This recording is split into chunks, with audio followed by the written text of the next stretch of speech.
is the scene. From isles of Greece, the princes Orgulus, their high blood chafed, have to the port of Athens sent their ships, fraught with the ministers and instruments of cruel war. 69 that wore their crowneds regal from the Athenian bay put forth toward Phrygia, and their vow is made to ransack Troy, within whose strong immures the ravished Helen, Menelaus' queen, with wanton Paris sleeps, and that's the quarrel. To Tenedos they come, and the deep-drawing barks do their disgorge their warlike fraughtage. Now on Dardan plains, the fresh and yet unbruised Greeks do pitch their brave pavilions. Priam's six-gated city, Dardan and Timbria, Ilias, Khitas, Troyan, and Antenorides, with massy staples and corresponsive and fulfilling bolts, spur up the sons of Troy. Now expectation, tickling skittish spirits on one and other side, Troyan and Greek, sets all on hazard. And hither am I come, a prologue armed, but not in confidence of author's pen or actor's voice, but suited in like condition as our argument, to tell you, fair beholders, that our play leaps o'er the vaunted firstlings of those broils, beginning in the middle, starting thence away to what may be digested in a play. Like or find fault, do as your pleasures are. Now good or bad, 'tis but the chance of war. Call here my varlet, I'll unarm again. Why should I war without the walls of Troy, that find such cruel battle here within? Each Troyan that is master of his heart, let him to field. Troilus, alas, hath none. Will his gear ne'er be mended? The Greeks are strong and skillful to their strength, fierce to their skill and to their fierceness valiant. But I am weaker than a woman's tear, tamer than sleep, fonder than ignorance, less valiant than a virgin in the night, and skillless as unpractised infants. Well, I have told you enough of this. For my part, I'll not meddle nor make no father. He that will have a cake out of the wheat must needs tarry the grinding. Have I not tarried? Aye, the grinding, but you must tarry the bolting. Have I not Aye, tarried? the bolting, but you must tarry the leavening. Still have I tarried? Aye, to the leavening.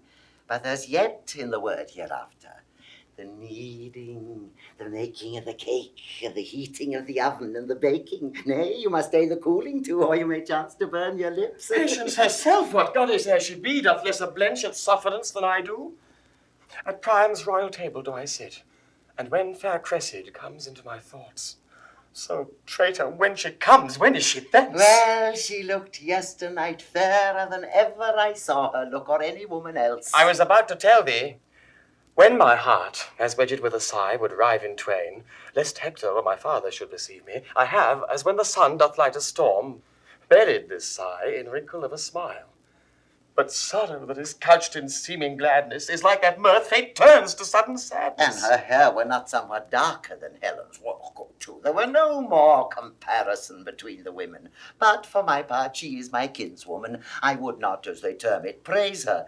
But I would somebody had heard her talk yesterday as I did. Oh, I will not dispraise your sister Cassandra's wit. Oh, but- Pandarus, I tell thee, Pandarus, when I do tell thee there my hopes lie drowned, reply not in how many fathoms deep they lie drenched. I tell thee I am mad in Cressida's love. Thou answerest, she is fair. Pourest in the open ulcer of my heart, her eyes, her hair, her cheek, her gait, her voice. Handlest in thy discourse, oh, that her hand, in whose comparisons all whites are ink, writing their own reproach. To whose soft seizure the signet's down is harsh, and spirit of sense hard as the palm of ploughman. This thou tell'st me, as true thou tell'st me, when I say I love her.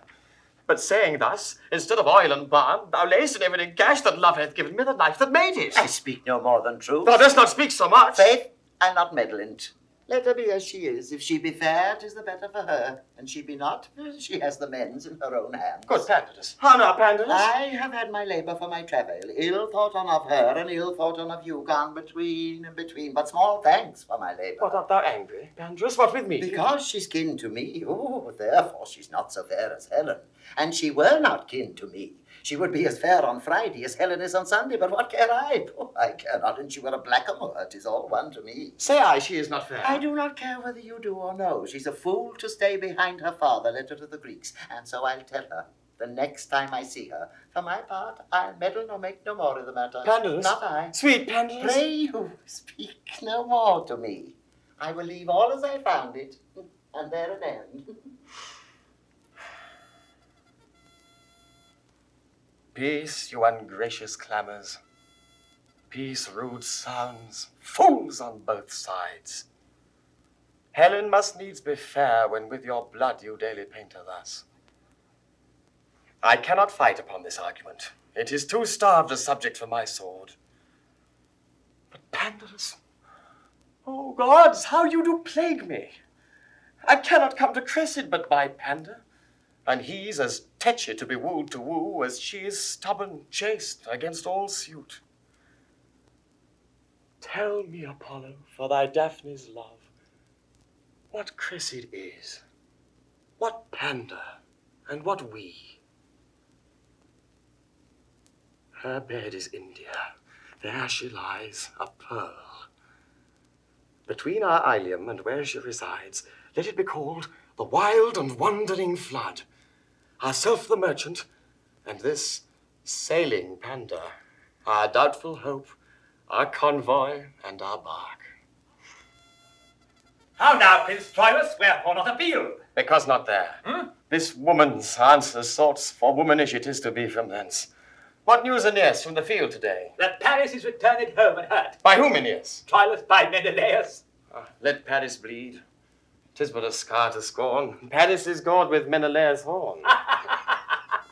Hark! What good sport is out of town today? Better at home, if would I might, were may. But to the sport abroad, are you bound thither? In all swift haste. Come, go with them together.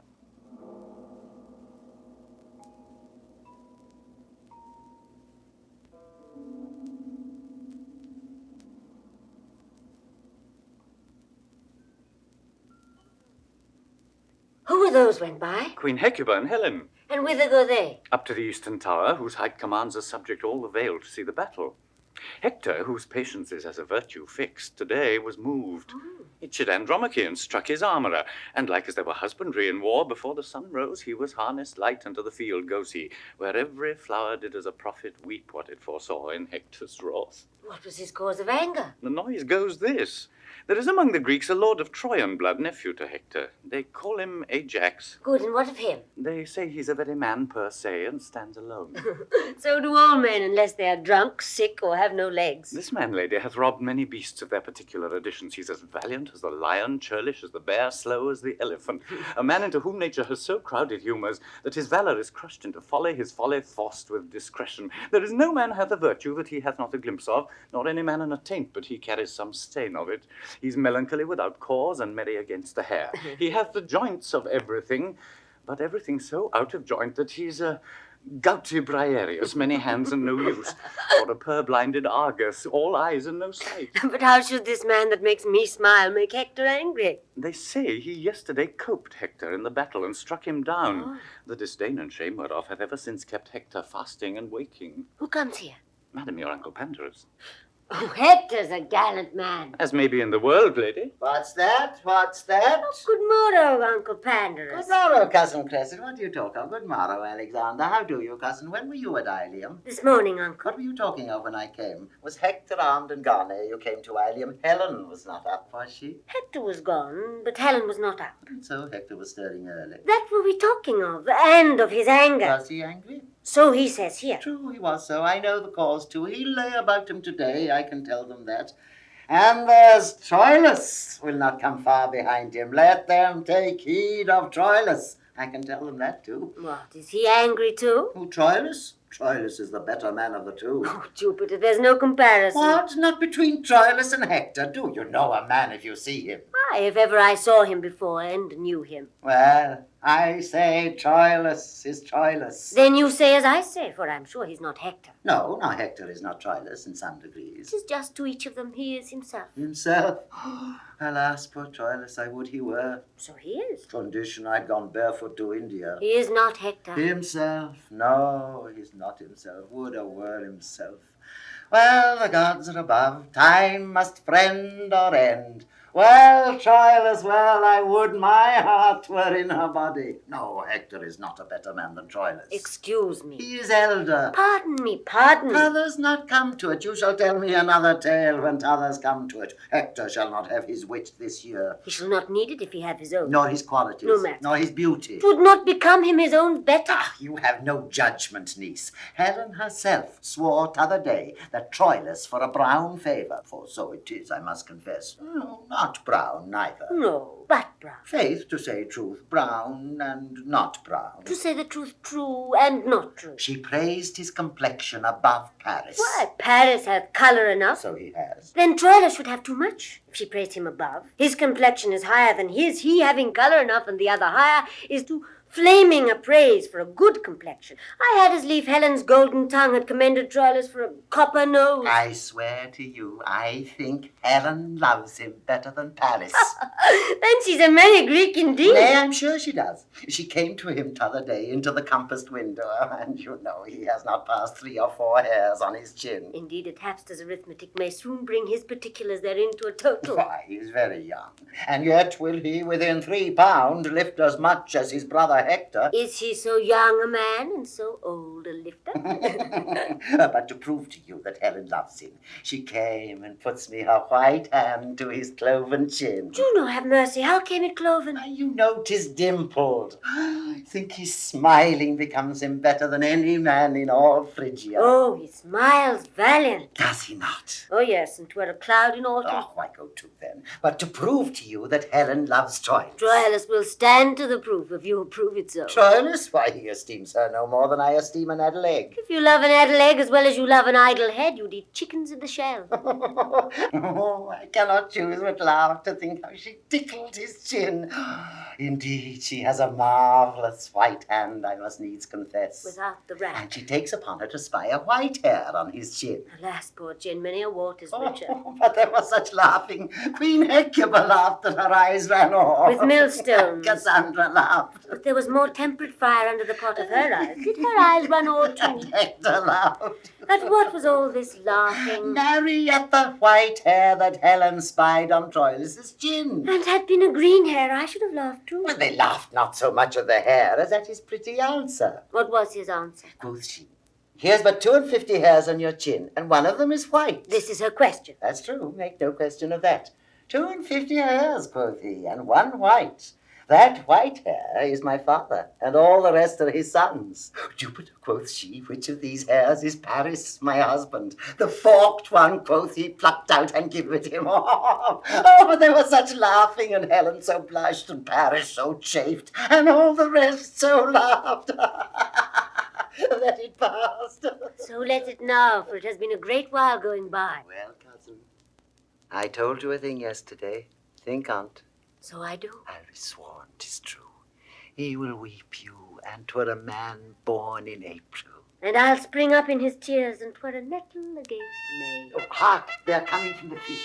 Shall we stand up here and see them as they pass towards Ilium? Good niece, do, sweet niece, Cressida. At your pleasure. Here's an excellent place. Here we may see most bravely. I'll tell you them all by their names as they pass by. But mark Troilus above the rest. Not so loud. Oh, that's Aeneas. Is not that a brave man? He's one of the flowers of Troy, I can tell you. But mark Troilus, you shall see anon. Who's that? Oh, that's Antenor. He has a shrewd wit, I can tell you. And he's a man good enough. He's one of the soundest judgments in Troy, whosoever, and a proper man of person. When comes Troilus? I show you Troilus anon. If he see me, you shall see him nod at me. Will he give you the nod? You shall see. If he do, the rich shall have more. That's Hector. That. Look you, that. There's a fellow. Go thy way, Hector. Oh, there's a brave man, niece. Oh, brave Hector. Look how he looks. There's a countenance. Is not a brave man. Oh, brave man! It's not. Oh, it does man's heart good. Look you, what hacks are on his helmet. Look you yonder. Do you see? Look you there. There's no jesting. There's laying on gate or for will, as they say. There be hacks. Be those with swords. Swords. He cares not. And the devil comes to him. 'Tis all small one. Oh, my God, it does one's heart good. Oh, yonder comes Paris, look yonder is not a gallant man too, is not. Why, this is brave now. Oh, 17 came home hurt today, he's not hurt. Why, this will do Helen's heart good now. Would I could see Troilus now, you shall see Troilus anon. Who's that? That's Helenus. I marvel where Troilus is. That's Helenus. I think he went not forth today. That's Helenus. Can Helenus fight, Uncle? Helenus? Oh, yes, he fights a different way. I marvel where Troilus is. Hark! Do you not hear the people cry Troilus? Helenus is a priest. Sneaking fellow comes yonder. Where? Yonder? That's the difference. But it is Troilus! There's a man, niece. Brave Troilus, the prince of chivalry! She in peace. Mark him, note him. Oh, brave Troilus! Look well upon him, niece. Look you how his sword is bloodied, and he's held more hack than Hector's, and how he looks and how he goes. Oh, admirable youth! He ne'er saw 3 and 20. Go thy way, Troilus, go thy way. And like a sister were a grace or a daughter a goddess, he should take his choice. Oh, admirable man! Paris is dead to him, and I want Helen to change would give an eye to boot. Here comes more. Oh, that's his foolstones, Shepard, porridge after meat. Oh, I could live and die in the eyes of Troilus. Now look, the eagles are gone. Crows and daws. Oh, I'd rather be such a man as Troilus than Agamemnon and all Greece. There is among the Greeks Achilles, a better man than Troilus. Achilles, a drayman, a porter, a very camel. Well. Why, have you any discretion? Have you any eyes? Do you know what a man is? Is not birth, beauty, good shape, discourse, manhood, learning, gentleness, virtue, youth, liberality, and so forth? The spice and salt that season a man. Aye, a minced man. And then to be baked with no date in the pie. For then a man's date is out. Oh, you are such another woman. One knows not at what ward you lie. Upon my back, to defend my belt. Upon my wit, to defend my wiles. Upon my secrecy, to defend mine honesty. My mask, to defend my beauty. And you, to defend all these. And at all these wards I lie at 1,000 watches. Say one of your watches. Nay, I'll watch you for that. And that's one of the chiefest of them, too. If I cannot ward what I would not have hit, I can watch you for telling how I took the blow. Unless it's well past hiding, and then it's past watching. Oh, you are such another. Sir, my lord would instantly speak with you. Where? At your own house. Good boy, tell him I'll come. I doubt he be hurt. Fare ye well, good niece. Adieu, uncle. I'll be with you, niece, by and by. To bring, uncle? A token from Troilus. By the same token, you are a boy. Words, vows, gifts, tears, and love's full sacrifice he offers in another's enterprise. But more in Troilus, 1,000-fold I see, than in the glass of Pandarus praise may be. Yet hold I off. Women are angels wooing. Things won are done. Joy's soul lies in the doing. That she, beloved, knows naught that knows not this. Men prize the thing ungained more than it is. That she was never yet that ever knew love got so sweet as when desired its hue. Therefore this maxim out of love I teach. Achievement is command. Ungained, beseech. Then though my heart's content firm love doth bear, nothing of that shall from mine eyes appear.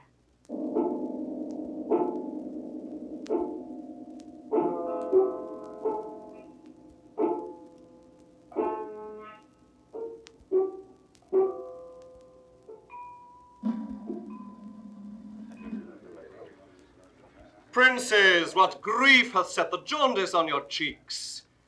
The ample proposition that hope makes in all designs begun on earth below fails in the promised largeness.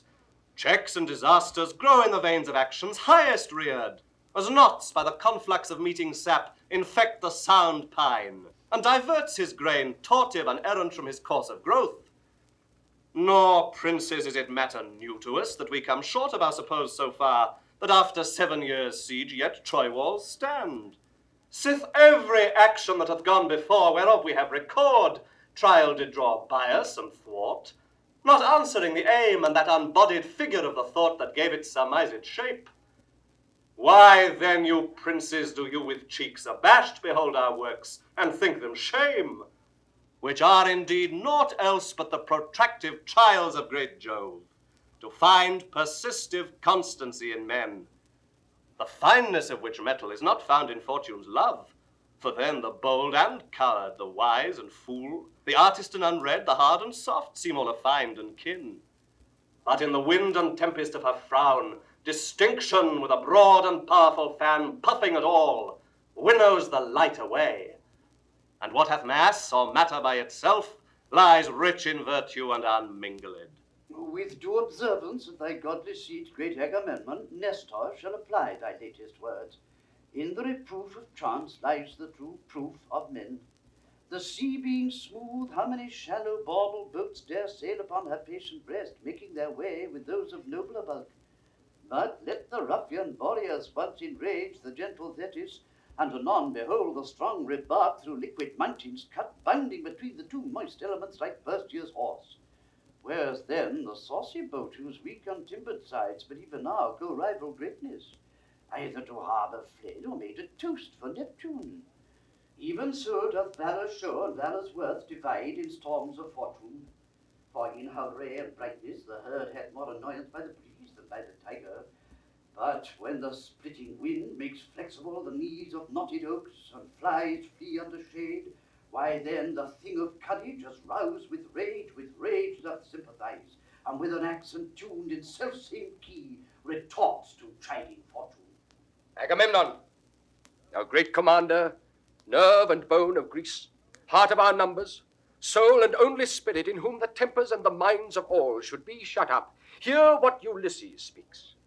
Besides the applause and approbation, the which most mighty for thy place and sway, and thou most reverend for thy stretched out life, I give to both your speeches, which were such as Agamemnon all the hands of Greece should hold up high in brass, and such again as venerable Nestor, hatched in silver, should with a bond of air strong as the axle tree on which the heavens ride, knit all Greeks' ears to his experienced tongue, yet let it please both, thou great and wise, to hear Ulysses speak. Speak, Prince of Ithaca, and be it of less expect that matter needless of importless burthen divide thy lips.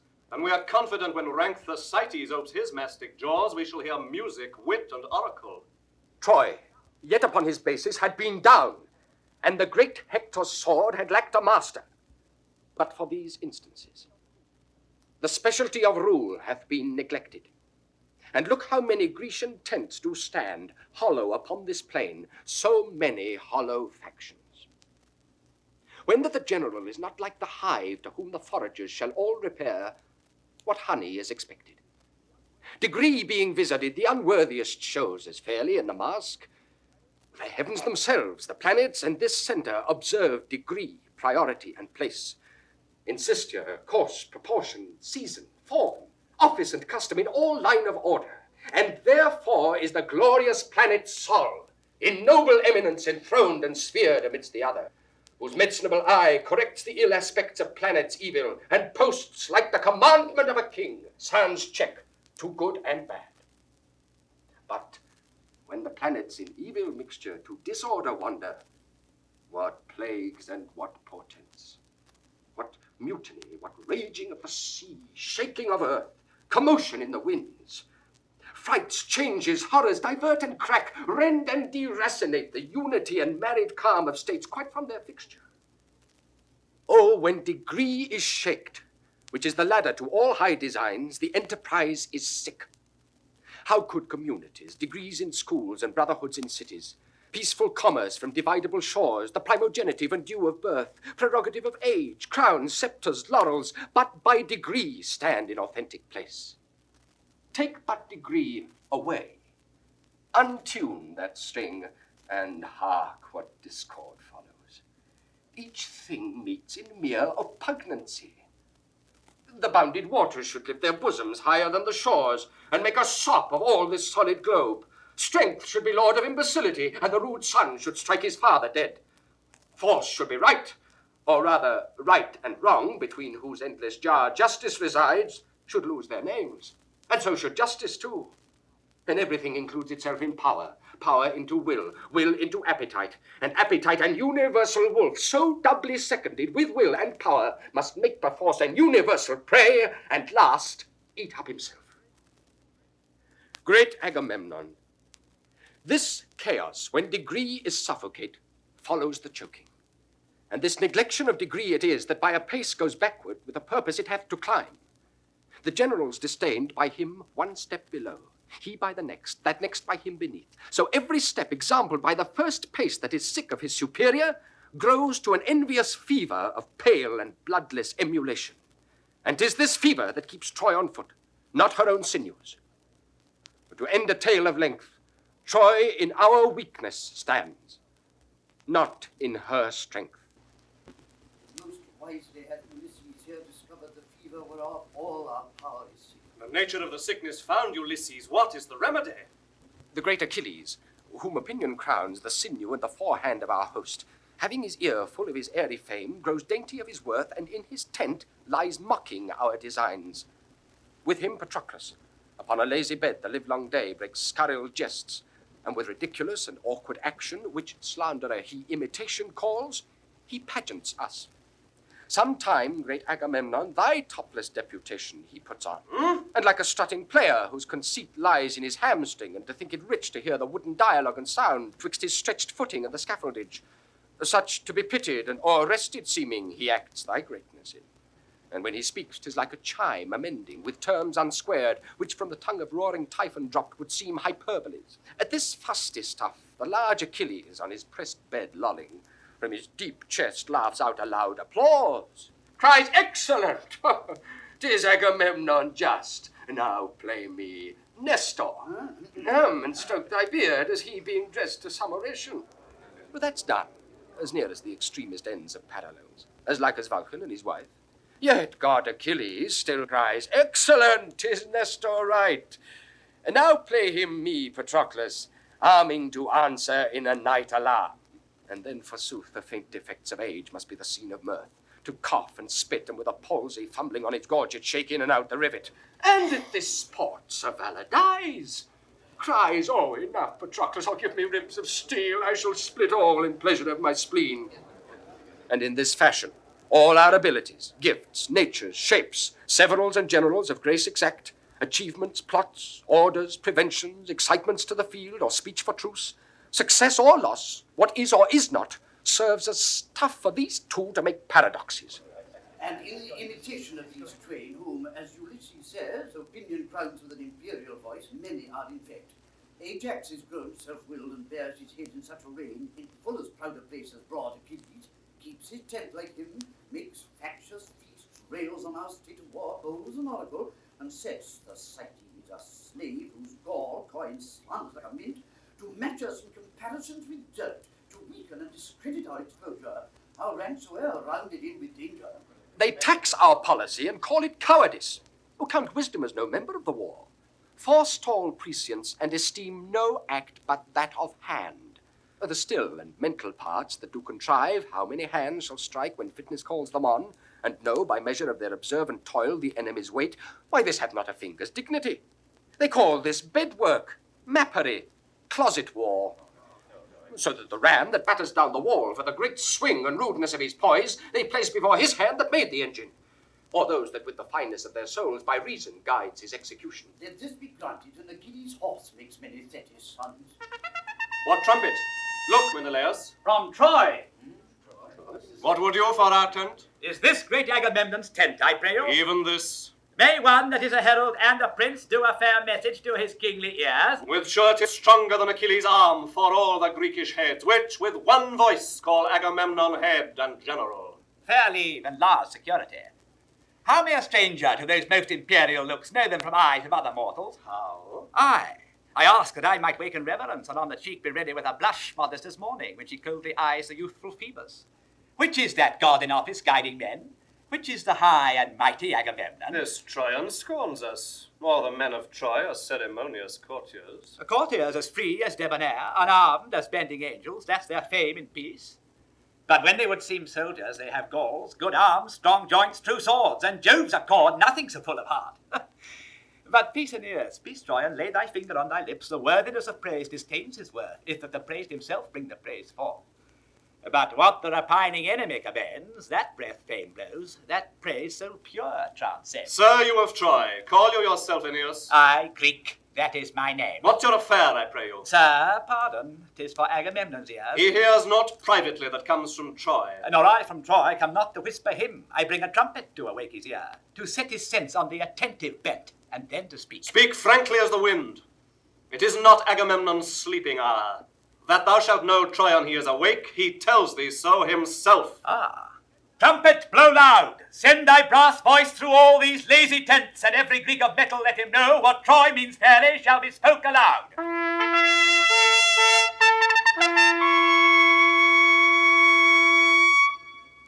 We have great Agamemnon here in Troy, a prince called Hector.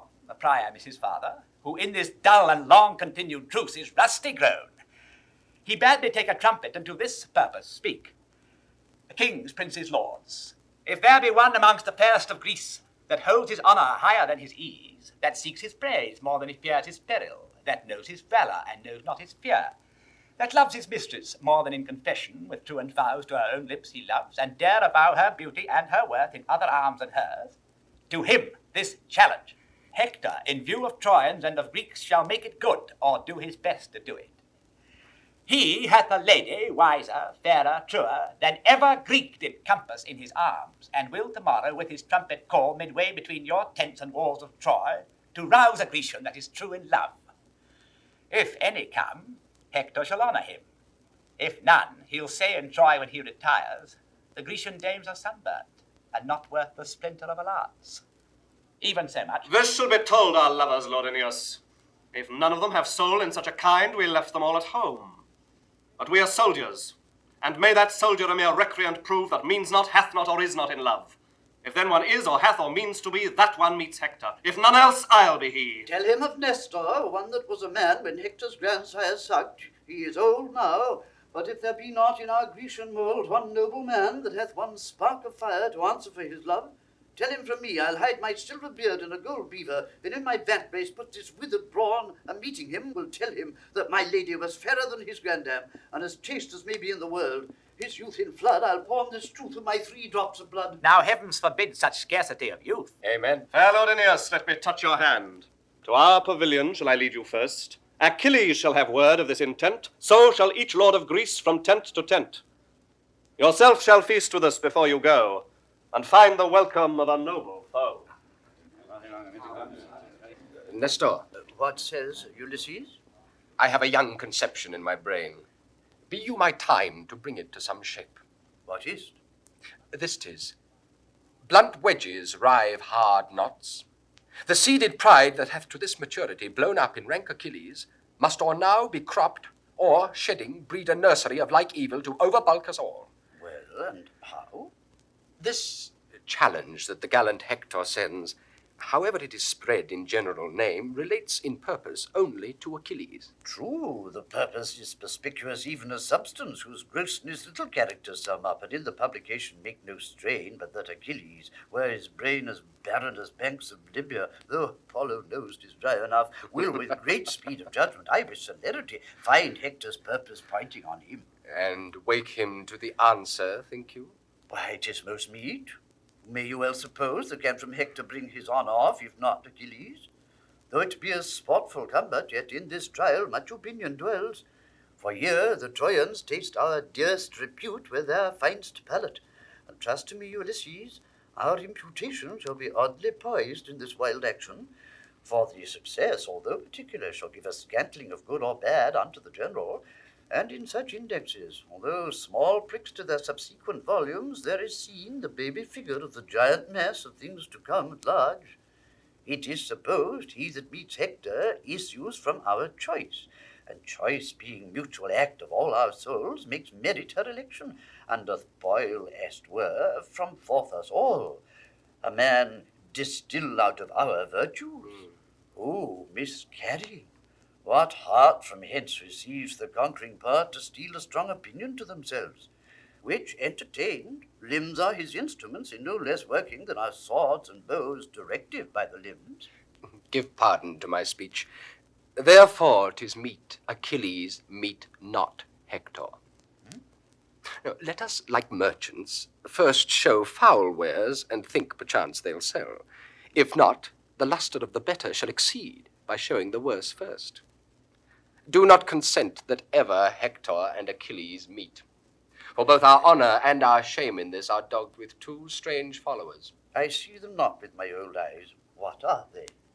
What glory our Achilles shares from Hector, were he not proud, we all should share with him. But he already is too insolent, and we were better parch in Afric's sun than in the pride and salt scorn of his eyes should he scape Hector fair. If he were foiled, why then we did our main opinion crush in taint of our best man. No, make a lottery, and by device let blockish Ajax draw the sword to fight with Hector.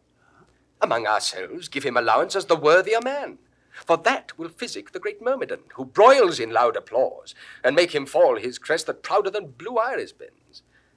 If the dull, brainless Ajax come safe off, we'll dress him up in voices. If he fail, yet go we under our opinion still that we have better men. But hit or miss, our project's life this shape of sense assumes.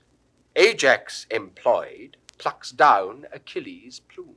Ulysses, now I begin to relish thy advice, and I will give a taste of it forthwith to Agamemnon. Go we to him straight. Two curs shall tame each other. Pride alone must tar the mastiffs on, as 'twere their bone.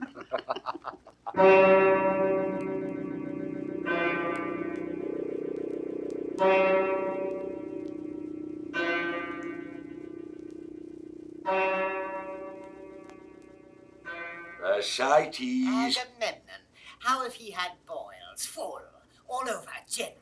Thysites. And those boys did run, say so. Did not the general run then? Were not that a botchicor? Dog. Then there would come some matter from him. I see none now. Bitch wolf's son, canst thou not hear? Feel they... Ah! The plague of Greece upon thee, thou mongrel beef-witted lord! Speak then, thou vinous leaven, speak! I will beat thee into handsomeness. I will sooner rail thee into wit and holiness. I think thy horse will sooner con an oration than thou learn a prayer without book. Thou canst strike, canst thou? A red murrain on thy jade's tricks. Toadstool, learn me the proclamation. Dost thou think I've no sense, thou strikest me thus? The proclamation. Thou art proclaimed a fool, I think. Do not, Porpentine, do not. My fingers itch. I would thou didst itch from head to foot, and I had the scratching of thee. I would make thee the loathsomest scab in Greece. When thou art forth in the incursions, thou strikest as slow as another. I say the proclamation! Thou grumblest and railest every hour on Achilles, and thou art as full of envy at his greatness as Cerberus is at Proserpina's beauty. Aye, that thou barkst at him. Mistress Thysites. Thou shouldst strike him. Cobloaf! He would pun thee to shivers with his fist as a sailor breaks a biscuit. Horse and cow. Do, thou stool for a witch. Aye, do, thou sudden-witted lord. Thou hast no more brain in thy head than I have in mine elbows. An acidicum I tutor thee. Thou scurvy, valiant ass. Oh. Thou art here but to thrash Trojans, and thou art bought and sold amongst those of any wit, like a barbarian slave. Aye, thou used to beat me. I will begin at thy heel and tell what thou art by inches. Thou thing of no bowels, thou! You dog! You scurvy lord! Okay! Mousy idiot! Do! Camel, do! Why, how now, Ajax? Wherefore do you this? How now, Thysites, what's the matter, man? You see him there, do you? Aye, what's the matter? Nay, look upon him. So I do, what's the matter? Nay, but regard him well. Well, why I do so? But yet you look not well upon him. For whomsoever you take him to be, he's Ajax. I know that fool. Aye, but that fool knows not himself. Therefore I beat thee. No. What modicums of wit he utters. His evasions have ears, thus long. I bobbed his brain more than he's beat my bones. I will buy 9 sparrows for a penny, and his pia mater is not worth a 9th part of a sparrow. This lord, Achilles, Ajax, who wears his wit in his belly and his guts in his head. I'll tell you what I say of him. What? I say this Ajax, Good Ajax. has not so much wit Nay, I must hold as you. will stop the eye of Helen's needle, for whom he comes to fight. Peace, fool. I would have peace and quietness, but the fool will not. He there, that he. Look you there. Oh, that damn cur! Will you set your wit to a fool? No, I warrant you for a fool's worth shaming. Good words, Thersites. What's the quarrel? I bade the vile owl go learn me the tenor of the proclamation, and he rails upon me. I serve thee not. Go to. I serve here voluntary. The last service was sufferance. 'Twas not voluntary. No man is beaten voluntary. Ajax was here the voluntary, and you was under an impress. Oh, e'en so. A great deal of your wit, too, lies in your sinews, or else there be liars. Hector shall have a great catch if he knock out either of your brains. He would as good crack a fusty nut with no kernel. What, with me too, Thersites? There's Ulysses and old Nestor, whose wit was mouldy ere your grandsires had nails on their toes. Yoke you like draft oxen, and make you plough up the wall. What? Yes, good sooth. 2 Achilles, 2 Ajax, 2... I shall cut out your tongue. 'Tis no matter, I shall speak as much wit as thou after. No more words, Thersites. Peace. I will hold my peace when Achilles' brooch bids me, shall I? There's for you, Patroclus. I'll see you hanged like cut-poles ere I come any more to your tents. I will keep where there's wit stirring, and leave the faction of fools. A good riddance. Marry, this, sir, is proclaimed through all our host, that Hector by the 5th hour of the sun will, with a trumpet twixt our tents and Troy, tomorrow morning call some knight to arms that hath a stomach. And such a one that dare maintain, I know not what. 'Tis trash. Farewell. Farewell. Who shall answer him? I know not. 'Tis put to lottery. Otherwise, he knew his man. Oh, meaning you.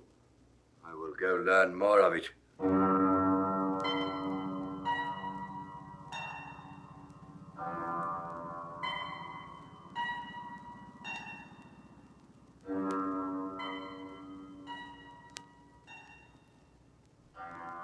After so many hours, lives, speeches spent, thus once again, says Nestor from the Greeks, deliver Helen, and all damage else, as honor, loss of time, travail, expense, wounds, friends, and what else dear that is consumed in hot digestion of this cormorant war, shall be struck off. Hector, what say you to it? Though no man lesser fears the Greeks than I, as far as touches my particular, yet, dread Priam, there is no lady of more softer bowels, more spongy to suck in the sense of fear, more ready to cry out who knows what follows than Hector is. The wound of peace is surety secure. But modest doubt is called the beacon of the wise, the tent that searches to the bottom of the worst. Let Helen go. Since the first sword was drawn about this question, every tied soul amongst many thousand dimes have been as dear as Helen. I mean of ours. If we have lost so many tenths of ours to guard a thing not ours, nor worth to us had it our name the value of 1/10, what merits in that reason which denies the yielding of her up? Fie, my brother. Weigh you the worth and honor of a king so great as our dread father in a scale of common ounces? Will you with counters sum the past proportion of his infinite, and buckle in a waist most fathomless with spans and inches so diminutive as fears and reasons? Fie, for godly shame! No marvel, though, you bite so sharp at reasons. You are so empty of them. Should not our father bear the great sway of his affairs with reasons? Because your speech has none that tells him so. You are for dreams and slumbers, brother priest. You fur your gloves with reason. Here are your reasons. You know an enemy intends you harm. You know a sword employed is perilous, and reason flies the object of all harm. Who marvels, then, when Helenus beholds the Grecian and his sword, if he do set the very wings of reason to his heels, and fly like chidden Mercury from Jove, or like a star disorbed? Nay, if we talk of reason, Let's shut our gates and sleep. Manhood and honor should have hare hearts, would they but fat their thoughts with this crammed reason. Reason and respect make livers pale, and lustihood deject. Brother, she's not worth what she doth cost the holding. What's aught but as 'tis valued? But value dwells not in particular will. It holds his estimate and dignity as well wherein 'tis precious of itself as in the prizer. 'Tis mad idolatry to make the service greater than the god, and the will dotes that is inclinable to what infectiously itself affects, without some image of the affected merit. I take today a wife, and my election is led on in the conduct of my will. My will enkindled by mine eyes and ears, two traded pilots twixt the dangerous shores of will and judgment. How may I avoid, although my will distaste what it elected, the wife I chose? There can be no evasion to blench from this, and to stand firm by honor. We turn not back the silks upon the merchant when we have soiled them, nor the remainder viands we do not throw in unrespective sieve, because we now are full. It was thought meet Paris should do some vengeance on the Greeks. Your breath of full consent buried his sails. The seas and winds, old wranglers, took a truce and did him service. He touched the ports desired.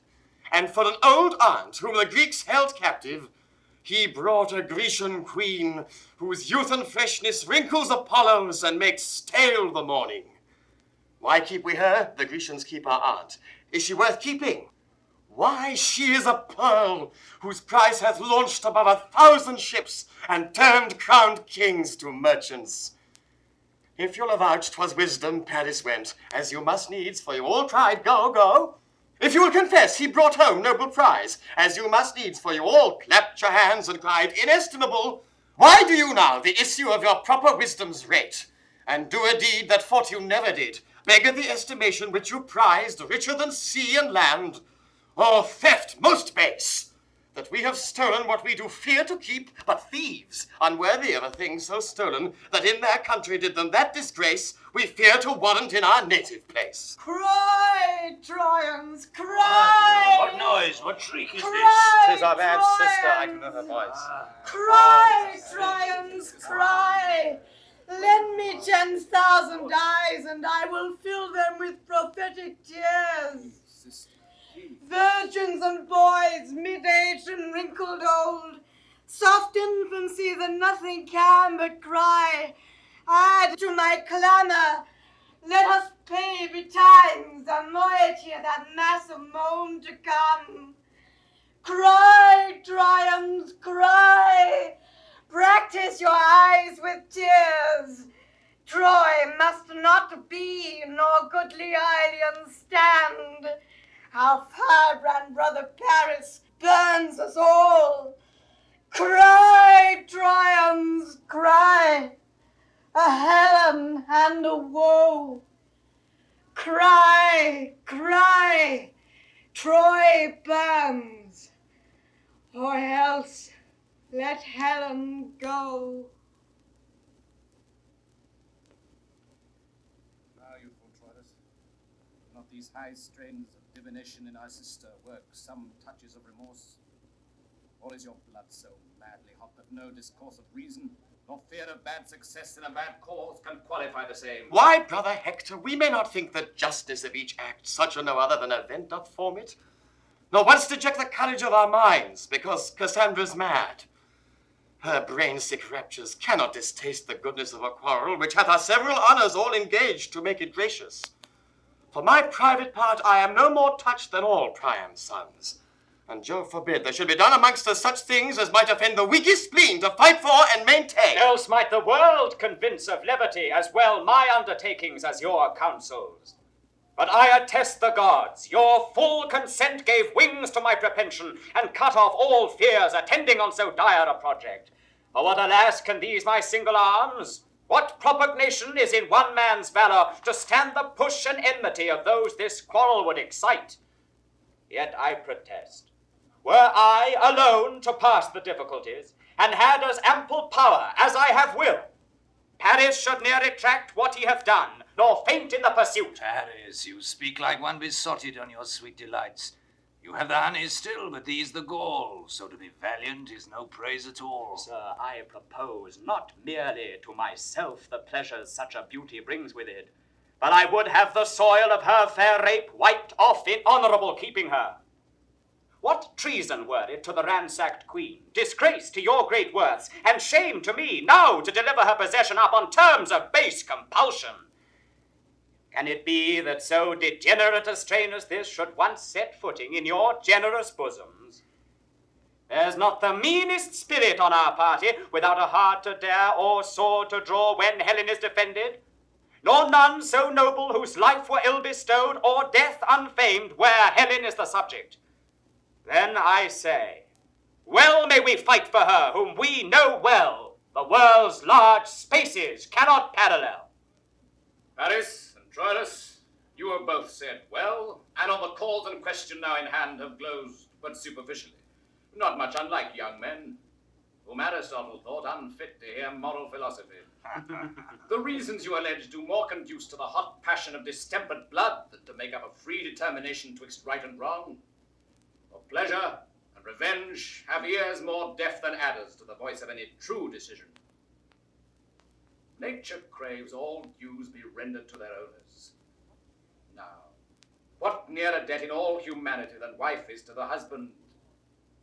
If this law of nature be corrupted through affection, and that great minds of partial indulgence to their benumbed wills resist the same, there is a law in each well-ordered nation to curb those raging appetites that are most disobedient and refractory. If Helen then be wife to Sparta's king, as it is known she is, these moral laws of nature and of nations speak aloud to have her back returned.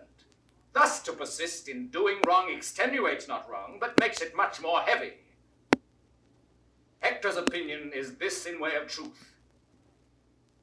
Yet nevertheless, my sprightly brethren, I propend to you in resolution to keep Helen still, for 'tis a cause that hath no mean dependence upon our joint and several dignities. Why, there you touched the life of our design. Were it not glory that we're more affected than the performance of our heaving spleens, I would not wish a drop of Trojan blood spent more in her defense. But, worthy Hector, she is a theme of honor and renown, a spur to valiant and magnanimous deeds, whose present courage may beat down our foes, and fame in time to come canonize us. For I presume brave Hector would not lose so rich advantage of a promised glory as smiles upon the forehead of this action for the wide world's revenue. I am yours, you valiant offspring of great Priamus. I have a roisting challenge sent amongst the dull and factious nobles of the Greeks will strike amazement to their drowsy spirits. I was advertised their great general slept, whilst emulation in the army crept. This, I presume, will wake him.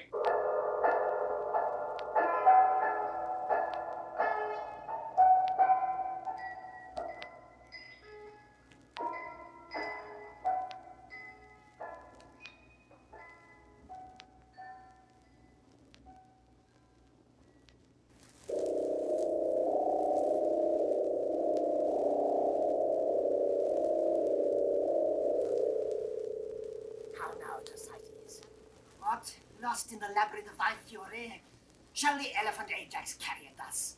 He beats me and I rail at him. Oh, worthy satisfaction would it were otherwise, that I could beat him whilst he railed at me. Should I learn to conjure and raise devils, but I'll see some issue of my spiteful execrations. Then there's Achilles, a rare angina. If Troy be not taken till these two undermine it, the walls will stand till they fall of themselves. Oh, thou great thunder darter of Olympus, forget that thou art Jove, the king of gods, and Mercury lose all the serpentine craft of thy caduceus, if thou take not that little less than little wit from them that they have, which short-armed ignorance itself knows is so abundant scarce, it will not in circumvention deliver a fly from a spider, without drawing the massy irons and cutting the web. After this, the vengeance on the whole tap, or rather, the Neapolitan bonic. For that, methinks, is a curse dependent on these that war for a placket. Well, I've said my prayers, and devil end. What ho, my lord Achilles? Who's there? Thersites? Good Thersites, come in and rail. If I could have remembered a gilt counterfeit, thou wouldst not have slipped out of my contemplation. But 'tis no matter, thyself upon thyself. The common curse of mankind, folly and ignorance be thine in great revenue. Heaven bless thee from a tutor, and discipline come not near thee. Let thy blood be thy direction to thy death. Then if she that lays thee out says thou art a fair course, I'll be sworn and sworn upon she never shrouded any but lasers. Amen. Where's Achilles? What, art thou devout? Wast thou in a prayer? Aye, the heavens hear me. Who's there? Thersites, my lord. Well, oh well, art thou come? Why, my cheese, my digestion. Why hast thou not served thyself into my table so many meals? Come, what's Agamemnon? Thy commander, Achilles. Then tell me, Patroclus, what's Achilles? Thy lord, Thersites. Then tell me, I pray thee, what's thyself? Thy knower, Patroclus. Then tell me, Patroclus, what art thou? Thou mayst tell that knows. Oh, tell. I'll decline the whole question. Agamemnon commands Achilles. Achilles is my lord. I am Patroclus's knower, and Patroclus is a fool. You rascal. Peace, fool, I have not done. He is a privileged man. Proceed, Thersites. Agamemnon is a fool, Achilles is a fool, Thersites is a fool, and as aforesaid, Patroclus is a fool. Derive this, come. Agamemnon is a fool to offer to command Achilles. Achilles is a fool to be commanded of Agamemnon. Thersites is a fool to serve such a fool. And Patroclus is a fool positive. Why am I a fool? Make that demand to the Creator. It suffices me thou art. Oh, look you, who comes here? Patroclus, I'll speak with nobody. Come in with me, Thersites. Here is such patchery, such juggling, and such knavery. All the argument is a cuckold and a whore, a good quarrel to draw emulations, factions, and bleed to death upon. Now the dice are go on the subject, and war and lechery confound all. Where is Achilles? Within his tent, but ill-disposed, my lord. Let it be known to him that we are here.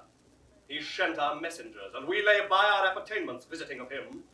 Let him be told so, lest perchance he think we dare not move the question of our place, or know not what we are. I shall so say to him. We saw him at the opening of his tent. He's not sick. Yes, lion sick. Sick of proud heart. You may call it melancholy if you will favour the man. But my head, it's his pride. But why? Let him show us the cause. A word, my lord. What moves Ajax thus to pay at you? Achilles said he begged his fool from him. Who's the Cyclops? Then will Ajax that matter if he's lost his argument? No, you see, he is his argument. As his argument, Achilles. Oh, better. I should be more our wish than their faction. But it was a strong conclusion that a fool could disregard. With the amity that wisdom rules not, folly may easily untie. Here comes Patroclus. No Achilles with him. The elephant hath joints, but none for courtesy. His legs are legs for necessity, not for flexion. Achilles bids me say he is much sorry. If anything more than your sport and pleasure did move your greatness and this noble state to call upon him, he hopes it is no other but for your health and your digestion's sake, and after dinner's breath. Hear you, Patroclus. We are too well acquainted with these answers. But his evasion, winged thus swift with scorn, cannot outfly our apprehensions. Much attribute he hath, and much the reason why we ascribe it to him. Yet all his virtues, not virtuously of his own past beheld, do in our eyes begin to lose their gloss. Yea, and like fair fruit in an unwholesome dish are like to rot untasted. Go and tell him we came to speak with him. And you shall not sin if you do say we think him over-proud and under-honest, in self-assumption greater than in the note of judgment, and worthier than himself he attends the savage strangeness he puts on, disguise the holy strength of their command, and underwrite in an observing kind his humorous predominance. Yea, watch his pettish loons, his ebbs, his flows, as if the passage and whole carriage of this action rode on his tide. Go, tell him this, and add that if he overhold his price so much, we'll none of him. But let him like an engine not portable lie under this report. Bring action hither. This cannot go to war. A stirring dwarf we do allowance give before a sleeping giant. Tell him so! I shall. And bring his answer presently. In second voice we'll not be satisfied. We come to speak with him, Ulysses, enter you. What is he more than another? No more than what he thinks he is. Is he so much? Do not think he thinks himself a better man than I am. No question. Will you subscribe his thought and say he is? No, noble Ajax, you are as strong, as valiant, as wise, no less noble, much more gentle, and altogether more tractable. Why should a man be proud? How does pride grow? I know not what it is. Your mind is the clearer, Ajax, and your virtues the fairer. He that is proud eats up himself. Pride is his own glass, his own trumpet, his own chronicle, and whatever praises itself but in the deed devours the deed in the praise. I do hate a proud man as I hate the engendering of toads. Achilles will not to the field tomorrow. What's his excuse? He doth rely on none, and carries on the stream of his dispose without observance or respect of any, in will peculiar and in self-admission. Why will he not upon our fair request untent his person and share the air with us? Things small as nothing, for request's sake only, he makes important. Possessed he is with greatness, and speaks not to himself, but with a pride that quarrels at self-breath. Imagined worth holds in his blood such swollen and hot discourse, that twixt his mental and his active parts, kingdomed Achilles in commotion rages, and batters against itself.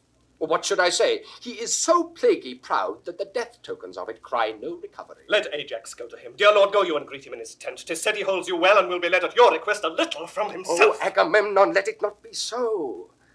We'll consecrate the steps that Ajax makes when they go from Achilles.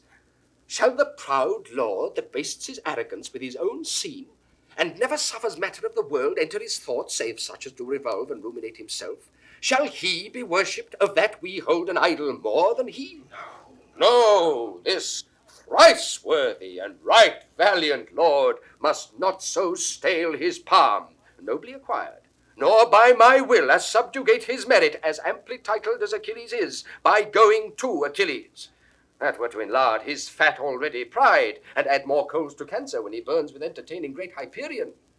This lord go to him, Jupiter forbid, and say in thunder, Achilles go to him. This is when he rubs the vein of him. If I go to him with my armed fist, I'll pass him over the face. Oh, no, you shall not go. And if be proud with me, I'll feast his pride. Let me go to him. Not for the worth that hangs upon our quarrel. A paltry, insolent fellow! Can he not be sociable? The raven chides blackness. I'll let his humor's blood. He'll be the physician that should be the patient. But all men were of my mind. Wit would be out of fashion. I should not bear it so. I should eat swords first. Shall pride carry it? Not without 10 shares. I will need him. I'll make him suffer.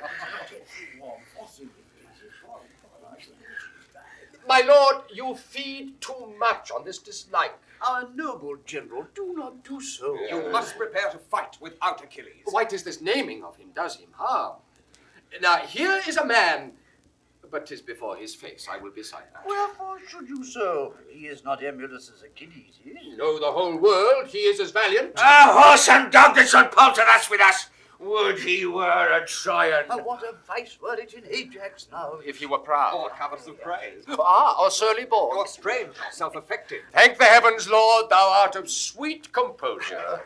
Praise him that got thee, she that gave thee suck. Famed be thy tutor, and thy parts of nature thrice famed beyond all erudition. But he that disciplined thine arms to fight, let Mars divide eternity in twain, and give him half. And for thy vigor, bull-bearing Milo his addition yield to sinewy Ajax. I will not praise thy wisdom, which, like a bourne, a pale, a shore, confines thy spacious and dilated parts. Here's Nestor, instructed by the antiquary times, he is, he cannot but be wise. But pardon, Father Nestor, were your days as green as Ajax, and your brain so tempered, you should not have the eminence of him, but be as Ajax. Shall I call you father? Aye, my good son. Be ruled by him, Lord Ajax. There is no tarrying here, the hart Achilles keeps thicket. Please it our great general to call together all his state of war. Fresh kings are come to Troy. Tomorrow we must with all our main of power stand fast. And here's a lord, come knights from east to west, and cull their flower. Ajax shall cope the best. Go we to council. Let Achilles sleep. Light boats sail swift, though greater hulks draw deep.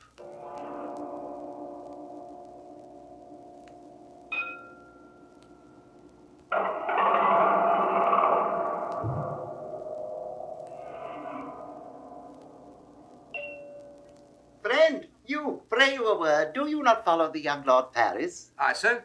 When he goes before me. You depend upon him, I mean. Sir, I do depend upon the Lord. You depend upon a noble gentleman. I must needs praise him. The Lord be praised. You know me, do you not? Faith, sir, superficially. Friend, know me better. I am the Lord Pandarus. I hope I shall know your honour.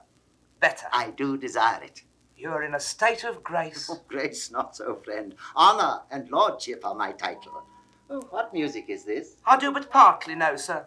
It's music in parts. Know you the musicians? Wholly, sir. Who play they to? To the hearers. At whose pleasure, friend? At mine, sir. And theirs that love music. Command, I mean, friend. Who shall I command, sir? Friend, we understand not one another. I am too courtly, and thou art too cunning. At whose request do these men play? Ah, that's toot indeed, sir. Marry, sir, at the request of Paris, my lord, who's there in person. Within the mortal Venus, the heart-blood of beauty, love's invisible soul. Oh, my cousin Cressida. No, sir. Helen. Could you not find out that by her attributes? It would seem, fellow, that thou hast not seen the Lady Cressida. I come to speak with Paris from the Prince Troilus. I will make a complimental assault upon him for my business seeds. Sodden business. There's a stewed phrase indeed. Fair be to you, my lord, and to all this fair company. Fair desires in all fair measure fairly guide them.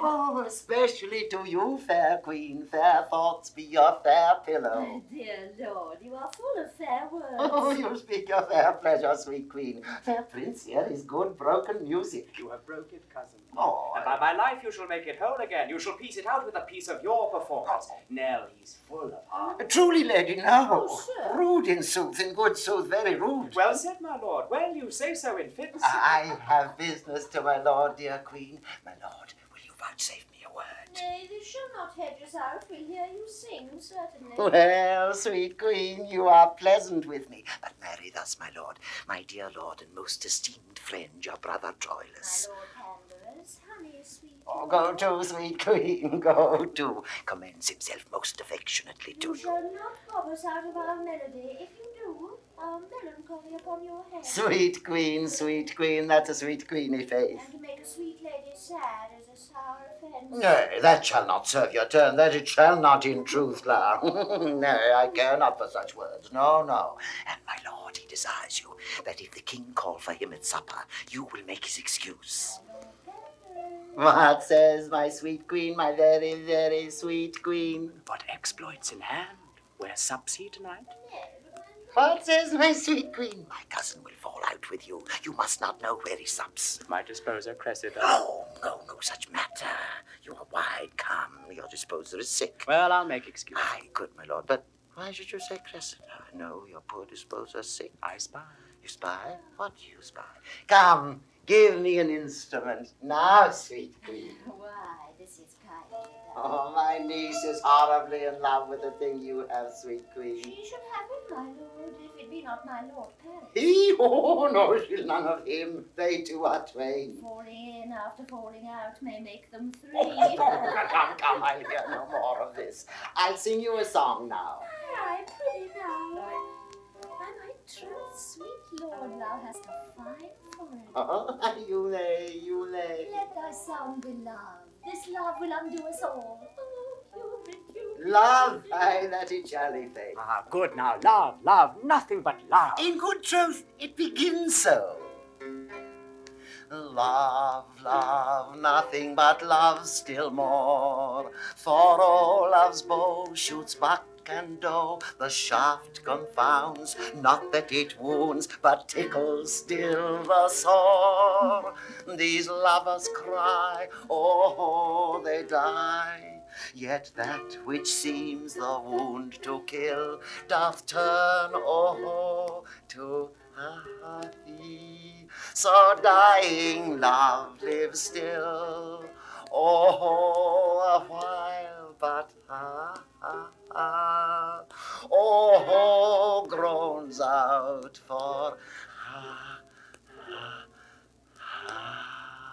hey-ho. In love is faith to the very tip of the nose. He eats nothing but doves, love, and that breeds hot blood, and hot blood begets hot thoughts, and hot thoughts beget hot deeds, and hot deeds is love. Is this the generation of love? Hot blood, hot thoughts, and hot deeds. Why, they are vipers. Is love a generation of vipers? Sweet lord, who's afield today? Hector, Deiphobus, Helenus, Antenor, and all the gallantry of Troy. I would fain have a hunt today, but my Nell would not have it What chance my brother Troilus went not? He hangs the lip at something. You know all, Lord Pandarus? Not I, honey, sweet queen. I long to hear how they sped today. You remember your brother's excuse. Farewell, sweet queen. Commend me to your niece. I will, sweet queen.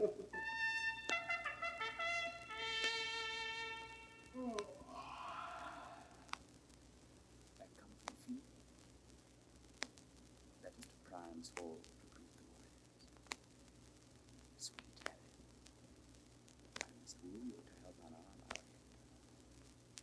His stubborn buckles with these your white enchanting fingers touch, shall more obey than to the edge of steel or force of Greekish sinews.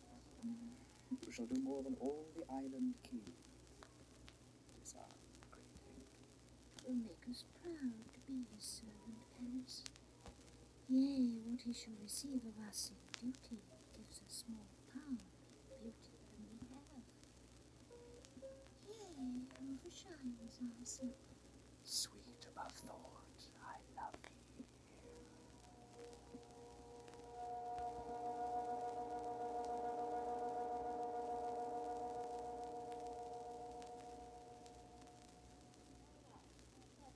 How now? Where's thy master? At my cousin Cressida's? No, sir. He stays for you to conduct him thither. Oh, here he comes. How now? How now? Scylla, walk off. Have you seen my cousin? No, Pandarus.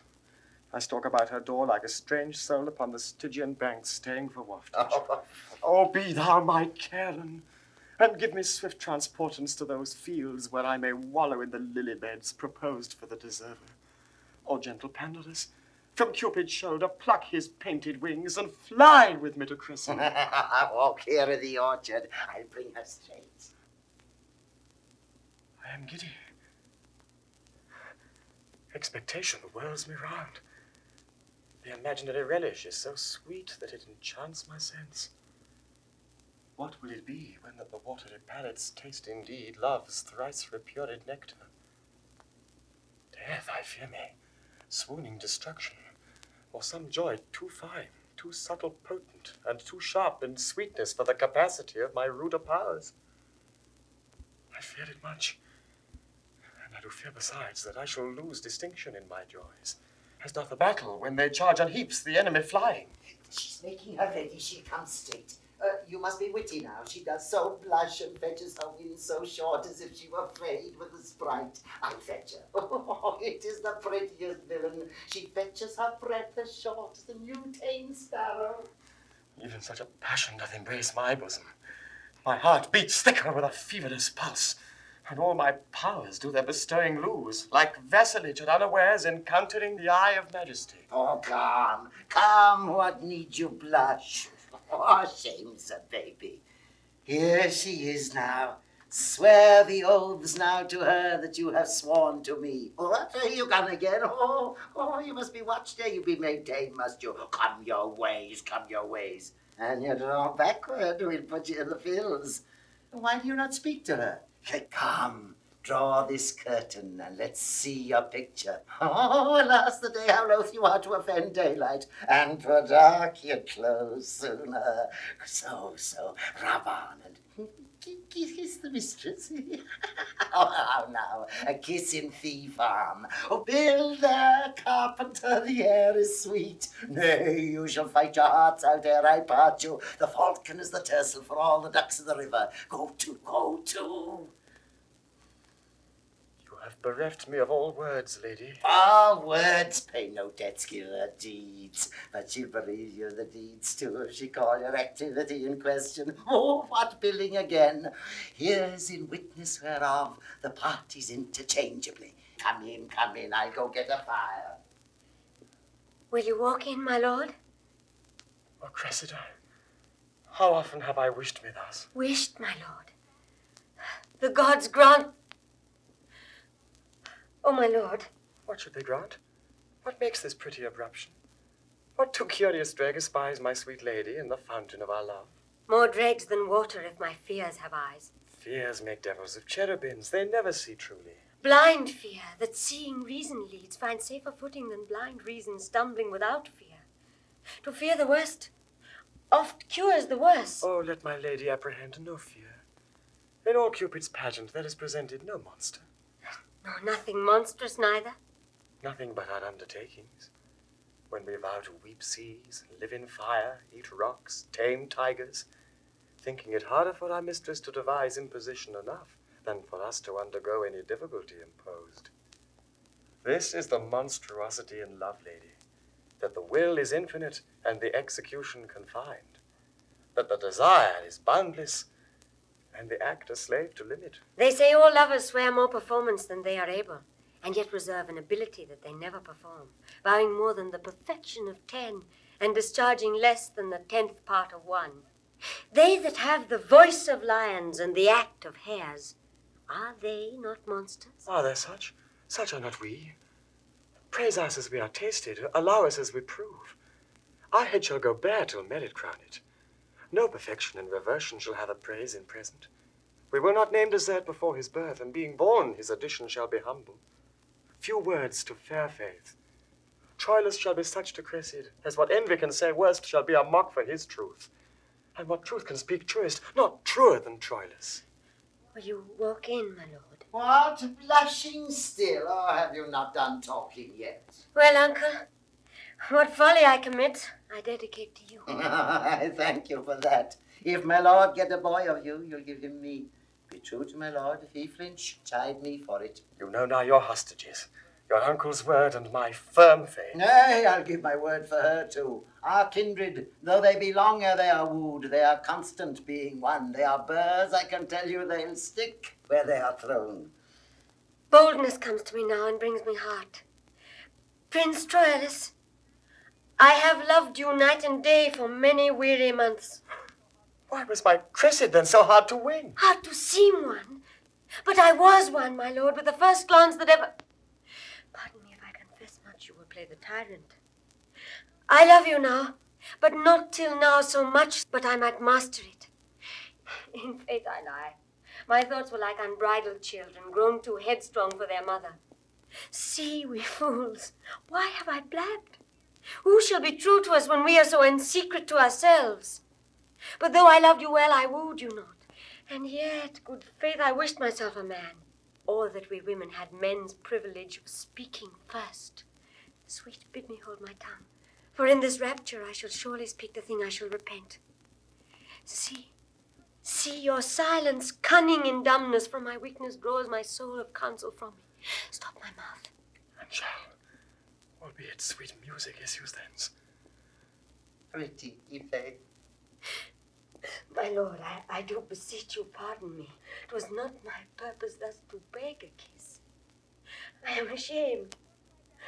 Oh, heavens, what have I done? For this time will I take my leave, my lord. Your leave, sweet Cressida? Leave, and you'll take leave till tomorrow morning. Will you content you? What offends you, lady? Sir, mine own company. You cannot shun yourself. Let me go and try. I have a kind of self resides with you, but an unkind self that itself will leave to be another's fool. Where is my wit? I would be gone. I speak, I know not what. Well know they what they speak that speak so wisely. Perchance, my lord, I show more craft than love, and fell so roundly to a large confession to angle for your thoughts. But you are wise, or else you love not. For to be wise and love exceeds man's might. That dwells with gods above. Oh, that I thought it could be in a woman. As if it can, I will presume in you. To feed for aye her lamp and flames of love. To keep her constancy in plight and youth, outliving beauty's outward, with a mind that doth renew swifter than blood decays. Oh, that persuasion could but thus convince me that my integrity and truth to you might be affronted with the match and weight of such a winnowed purity and love. How would I then uplift it?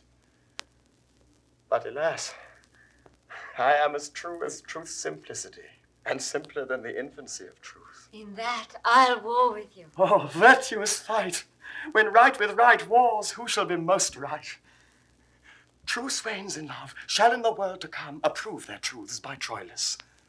When their rhymes, full of protest, of oath, and big compare, want similes, truth tired of iteration, as true as steel, as planted to the moon, as sun to day, as temple to her mate, as iron to adamant, as earth to the center, yet after all comparisons of truth, as truth's authentic author to be cited, as true as Troilus, shall crown up the verse and sanctify the numbers. Prophet may you be, if I be false, or swerve a hair from truth, when time is old and hath forgot itself, when water drops have worn the stones of Troy, and blind oblivion swallowed cities up, and mighty states characterless are grated to dusty nothing, yet let memory from false to false among false maids in love upbraid my falsehood.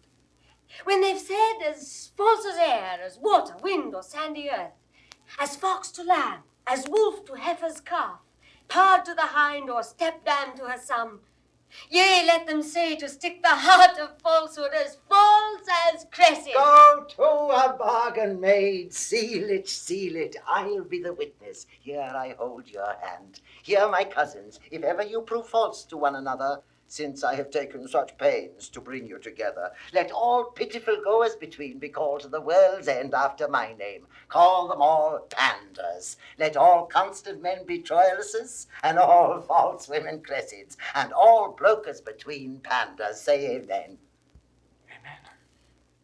Amen. Whereupon I will show you a chamber with a bed. Which bed? Because it shall not speak of your pretty encounters. Press it to death. Away! And Cupid grant all tongue-tied maidens here bed, chamber, banda to provide this gear.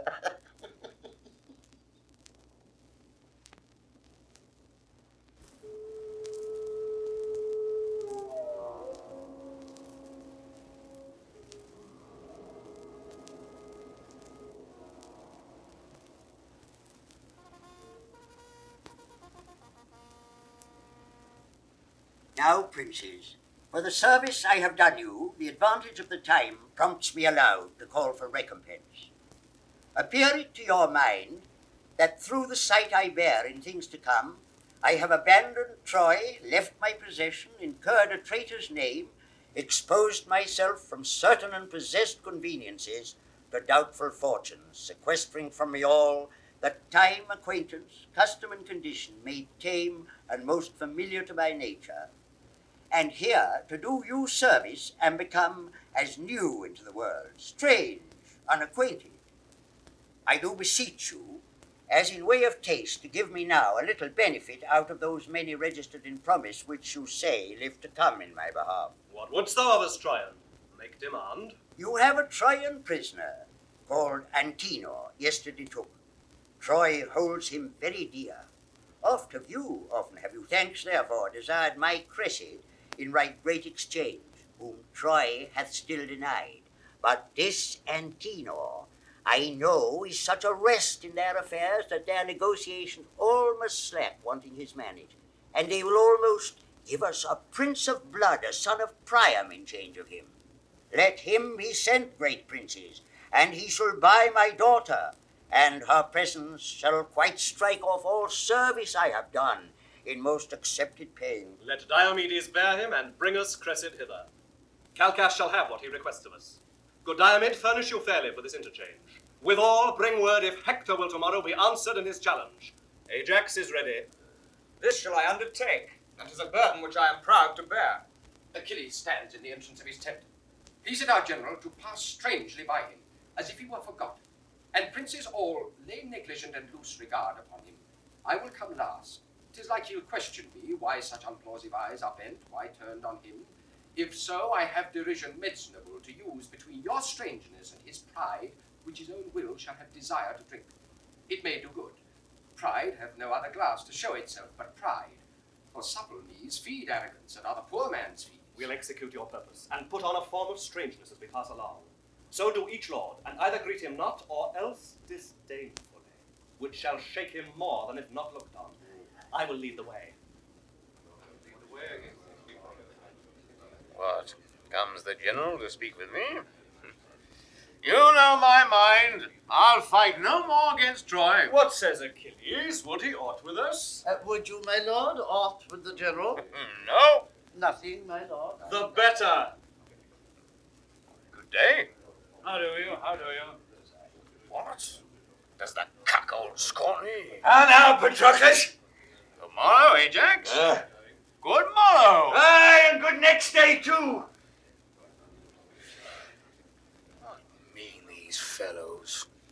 Know they not Achilles? They pass by strangely. They were used to bend, to send their smiles before them to Achilles, to come as humbly as they used to creep to holy altars. What? Am I poor of late? 'Tis certain. Greatness once fallen out with fortune must fall out with men too. What the decline is, he shall as soon read in the eyes of others as feel in his own fall.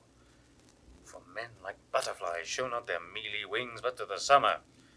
And not a man for being simply man hath any honour, but honoured for those honours that are without him, as place, riches, and favour, prizes of accident as oft as merit, which when they fall, as being slippery standers, the love that leaned on them as slippery too, doth one pluck down another, and together die in the fall. But 'tis not so with me. Fortune and I are friends.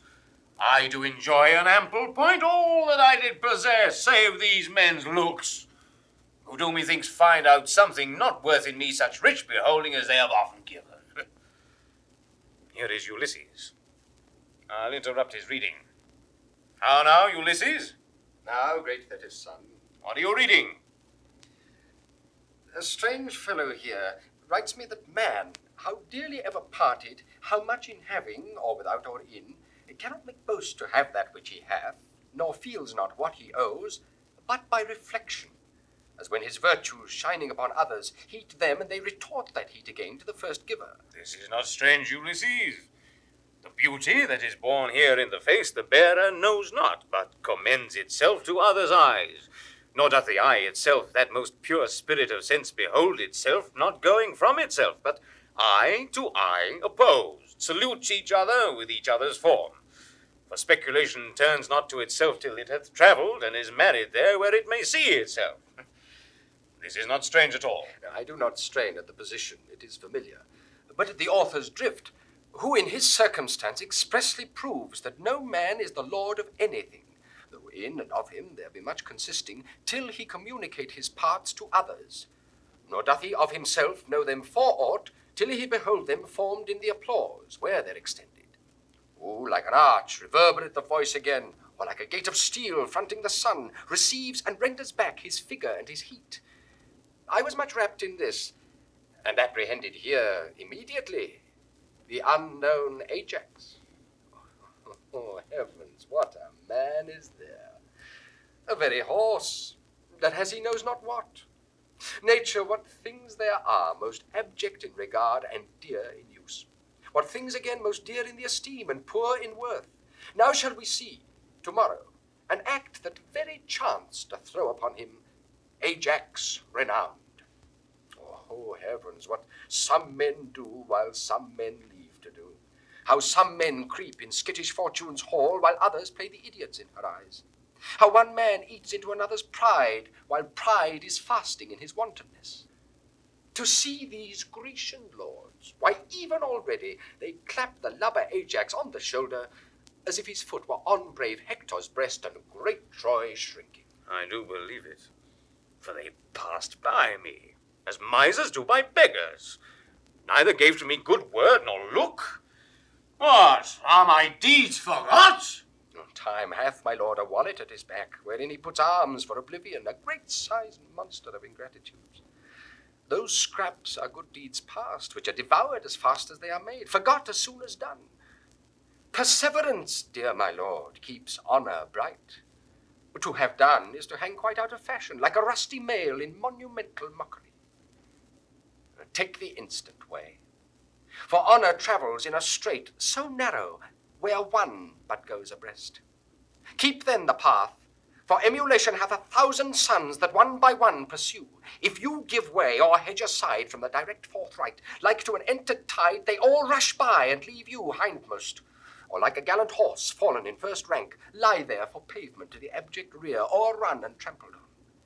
Then what they do in present, though less than yours in past, must o'ertop yours. For time is like a fashionable host, who slightly shakes his parting guest by the hand, and with his arms outstretched as he would fly, grasps in the comer. A welcome ever smiles, and farewell goes out sighing. Oh, let not virtue seek remuneration for the thing it was. For beauty, wit, high birth, vigor of bone, desert in service, love, friendship, charity, are subjects all to envious and calumniating time.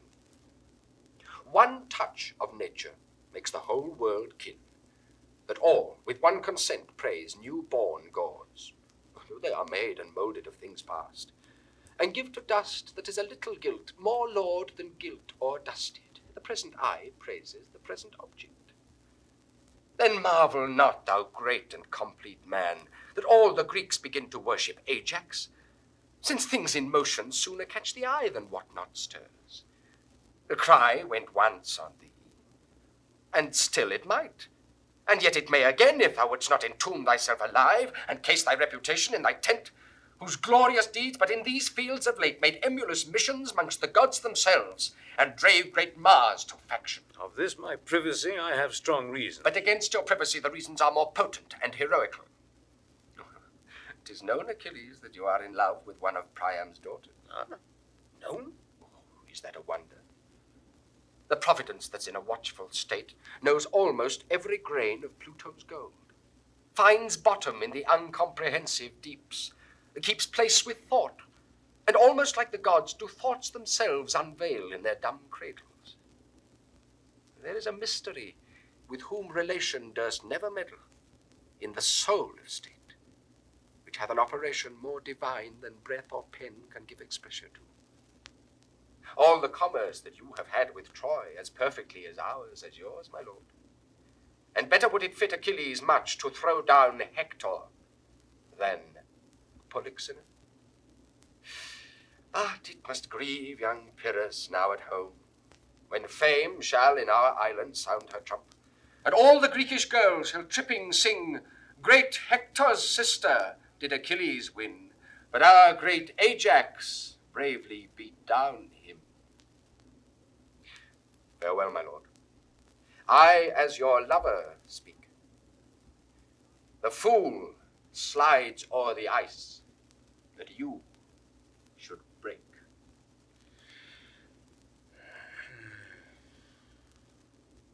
To this effect, Achilles, have I moved you?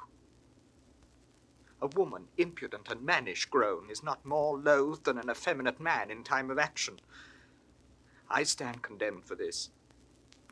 They think my little stomach to the war, and your great love to me restrains you thus. Sweet, rouse yourself, and the weak, wanton Cupid shall from your neck unloose his amorous fold, and like a dewdrop from the lion's mane be shook to air. Shall Ajax fight with Hector? Aye, and perhaps receive much honor by him. I see my reputation is at stake. My fame is shrewdly gored. Oh, then beware. Those wounds heal ill that men do give themselves. Omission to do what is necessary seals a commission to a blank of danger. Danger, like an ague, subtly taints even then when we sit idly in the sun. Go, call Thersites hither, sweet Patroclus. I'll send the fool to Ajax, and desire him to invite the Trojan lords after the combat to see us here unarmed. I have a woman's longing, an appetite that I am sick withal, to see great Hector in his weeds of peace, to talk with him, and to behold his visage, even to my full of view. My labour's saved. Oh, a wonder. What? Ajax goes up and down the field asking for himself. How so? He must fight singly tomorrow with Hector, and is so prophetically proud of heroical cudgelling that he raves in saying nothing. How can that be? Why, he stalks up and down like a peacock, astride and astand, ruminates like a hostess that has no arithmetic but her brain to set down a record, bites his lip with a politic regard, as who should say, there were wit in this head and could not. And so there is, but it lies as coldly in him as fire in a flint, which will not show without knocking. Oh, the man's undone forever. But if Hector break not his neck in the combat, He'll break it himself in vain glory. He knows not me. I said, "Good morrow, Ajax," and he replies, "Thanks, Agamemnon." What think you of this man that takes me for the general? He's grown a very landfish, languageless, a monster. A plague of opinion. A man may wear it on both sides, like a leg of jerky. Thou must be my ambassador to him, Thersites. Who, I? Why, he'll answer nobody. He professes not answering. Speaking is for beggars. He wears his tongue in his arms. I put on his presence. Let Patroclus make his demands to me. You shall see the pageant of Ajax. To him, Patroclus. Tell him, I humbly desire the valiant Ajax to invite the most valorous Hector to come unarmed to my tent, and to procure safe conduct for his person of the magnanimous and most illustrious 6 or 7 times honored Captain General of the Grecian army, Agamemnon, etc., etc. Do this. Jove bless, great Ajax. I come from the worthy Achilles, who most humbly desires you to invite Hector to his tent, and to procure safe conduct from Agamemnon. Agamemnon? Aye, my lord. Well, what say you to it? God buy you with all my heart. Your answer, sir. If tomorrow be a fair day by 11 o'clock, it will go one way or other.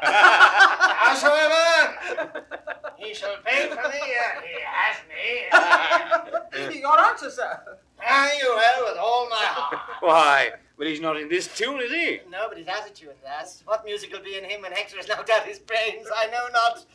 But I'm sure none, unless the fiddler Apollo get his sinews to make catlings on. Come, thou shalt bear a letter to him straight. Now, let me bear another to his horse, for that's the more capable creature. My mind is troubled like a fountain stirred, and I myself see not the bottom of it. Would the fountain of your mind were clear again, that I might water an ass at it. I'd rather be a tick in a sheep than such a valiant ignorance.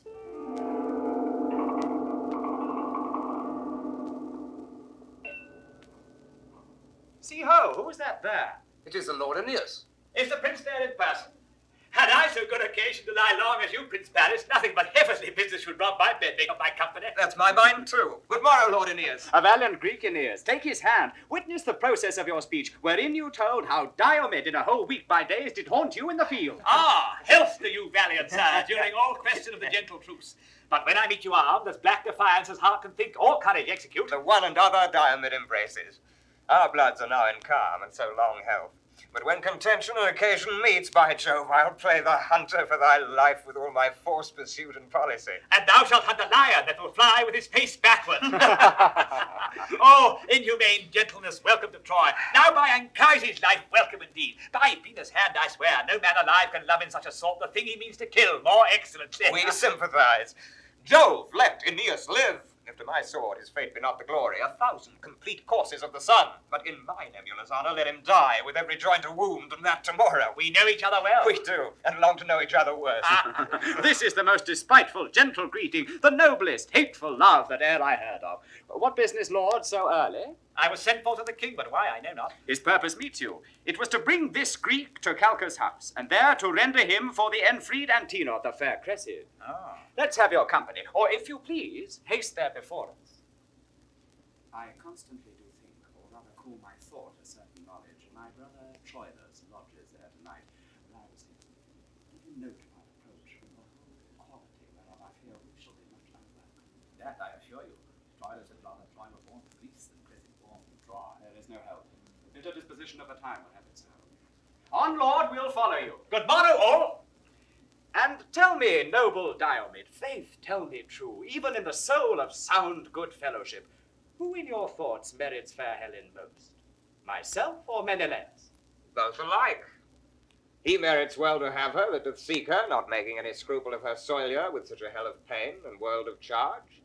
And you as well to keep her that defend her, not palating the taste of her dishonour with such a costly loss of wealth and friends. He, like a puling cuckold, would drink up the lees and dregs of a flat-tamed peace. You, like a lecher, out of whorish loins are pleased to breed out your inheritors. Both merits poised each ways, no less nor more, but he is he, the heavier for a whore. You are too bitter to your countrywoman. She's bitter to her country. Hear me, Paris. For every false drop in her bawdy veins, a Grecian's life hath sunk. For every scruple of her contaminated carrion weight, a Trojan hath been slain. Since she could speak, she hath not given so many good words breath as for her, Greeks and Trojans suffered death. Fair Diomed, you do as chapmen do, dispraise the thing that you desire to buy. But we in silence hold this virtue well. We'll not commend what we intend to sell. Here lies our way.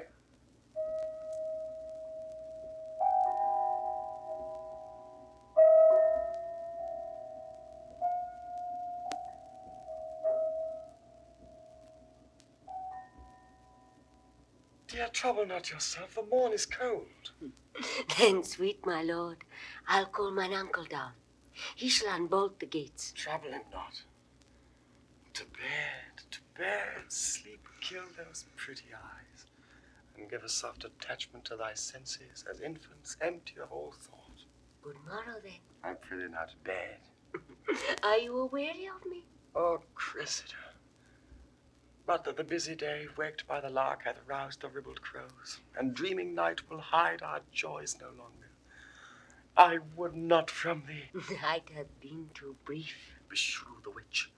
With venomous wights she stays as tediously as hell, but flies the grasps of love with wings more momentary swift than thought.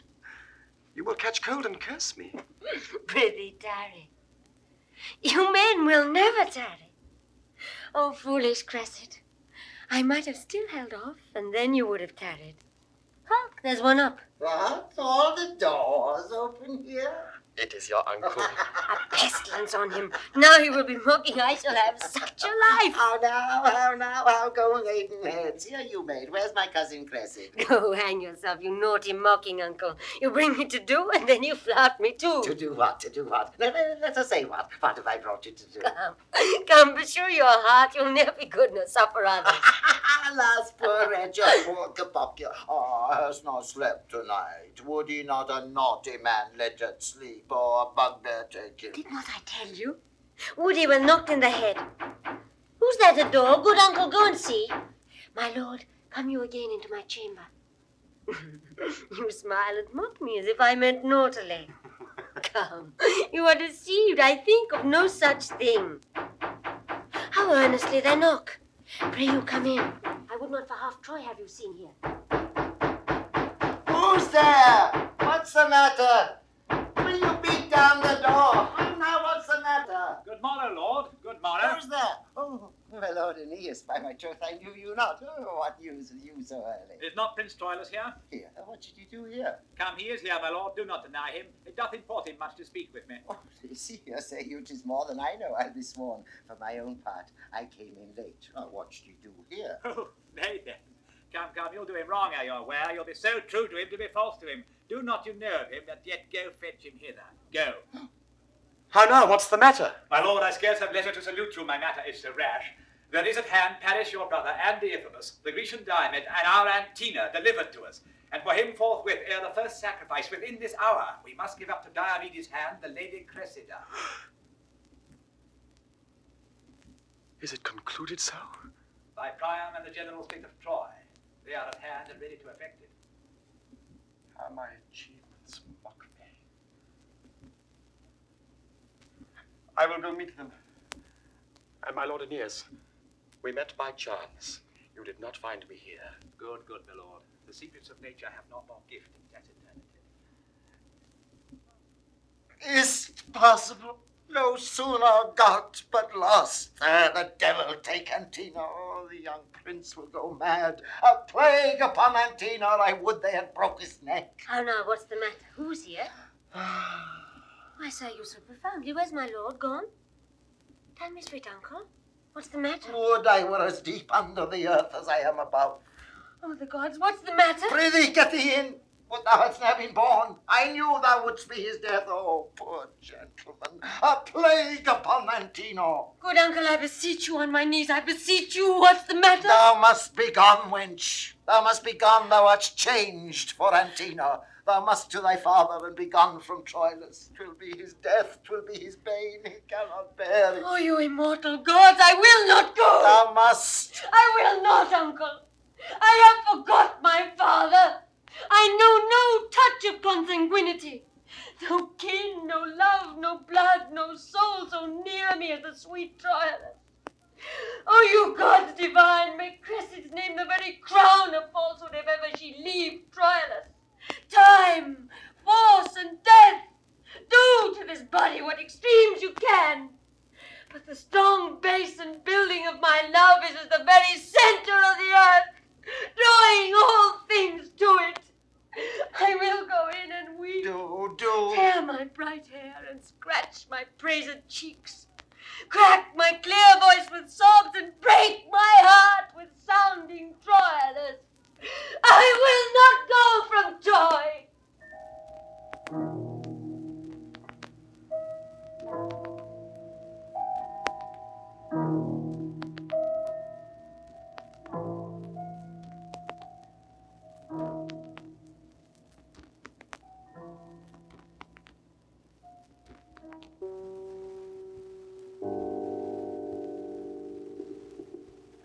It is great morning, and the hour prefixed for her delivery to this valiant Greek comes fast upon us. Good, my brother Troilus, tell you the lady what she is to do, and haste her to the purpose. Walk into her house. I'll bring her to the Grecian presently.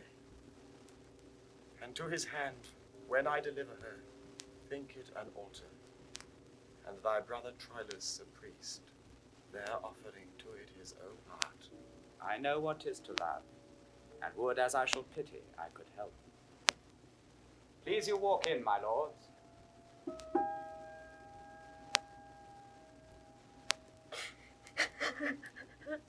Be moderate, be moderate. Oh, I tell you, me of moderation.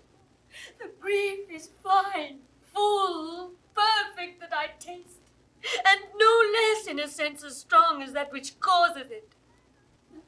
How can I moderate it?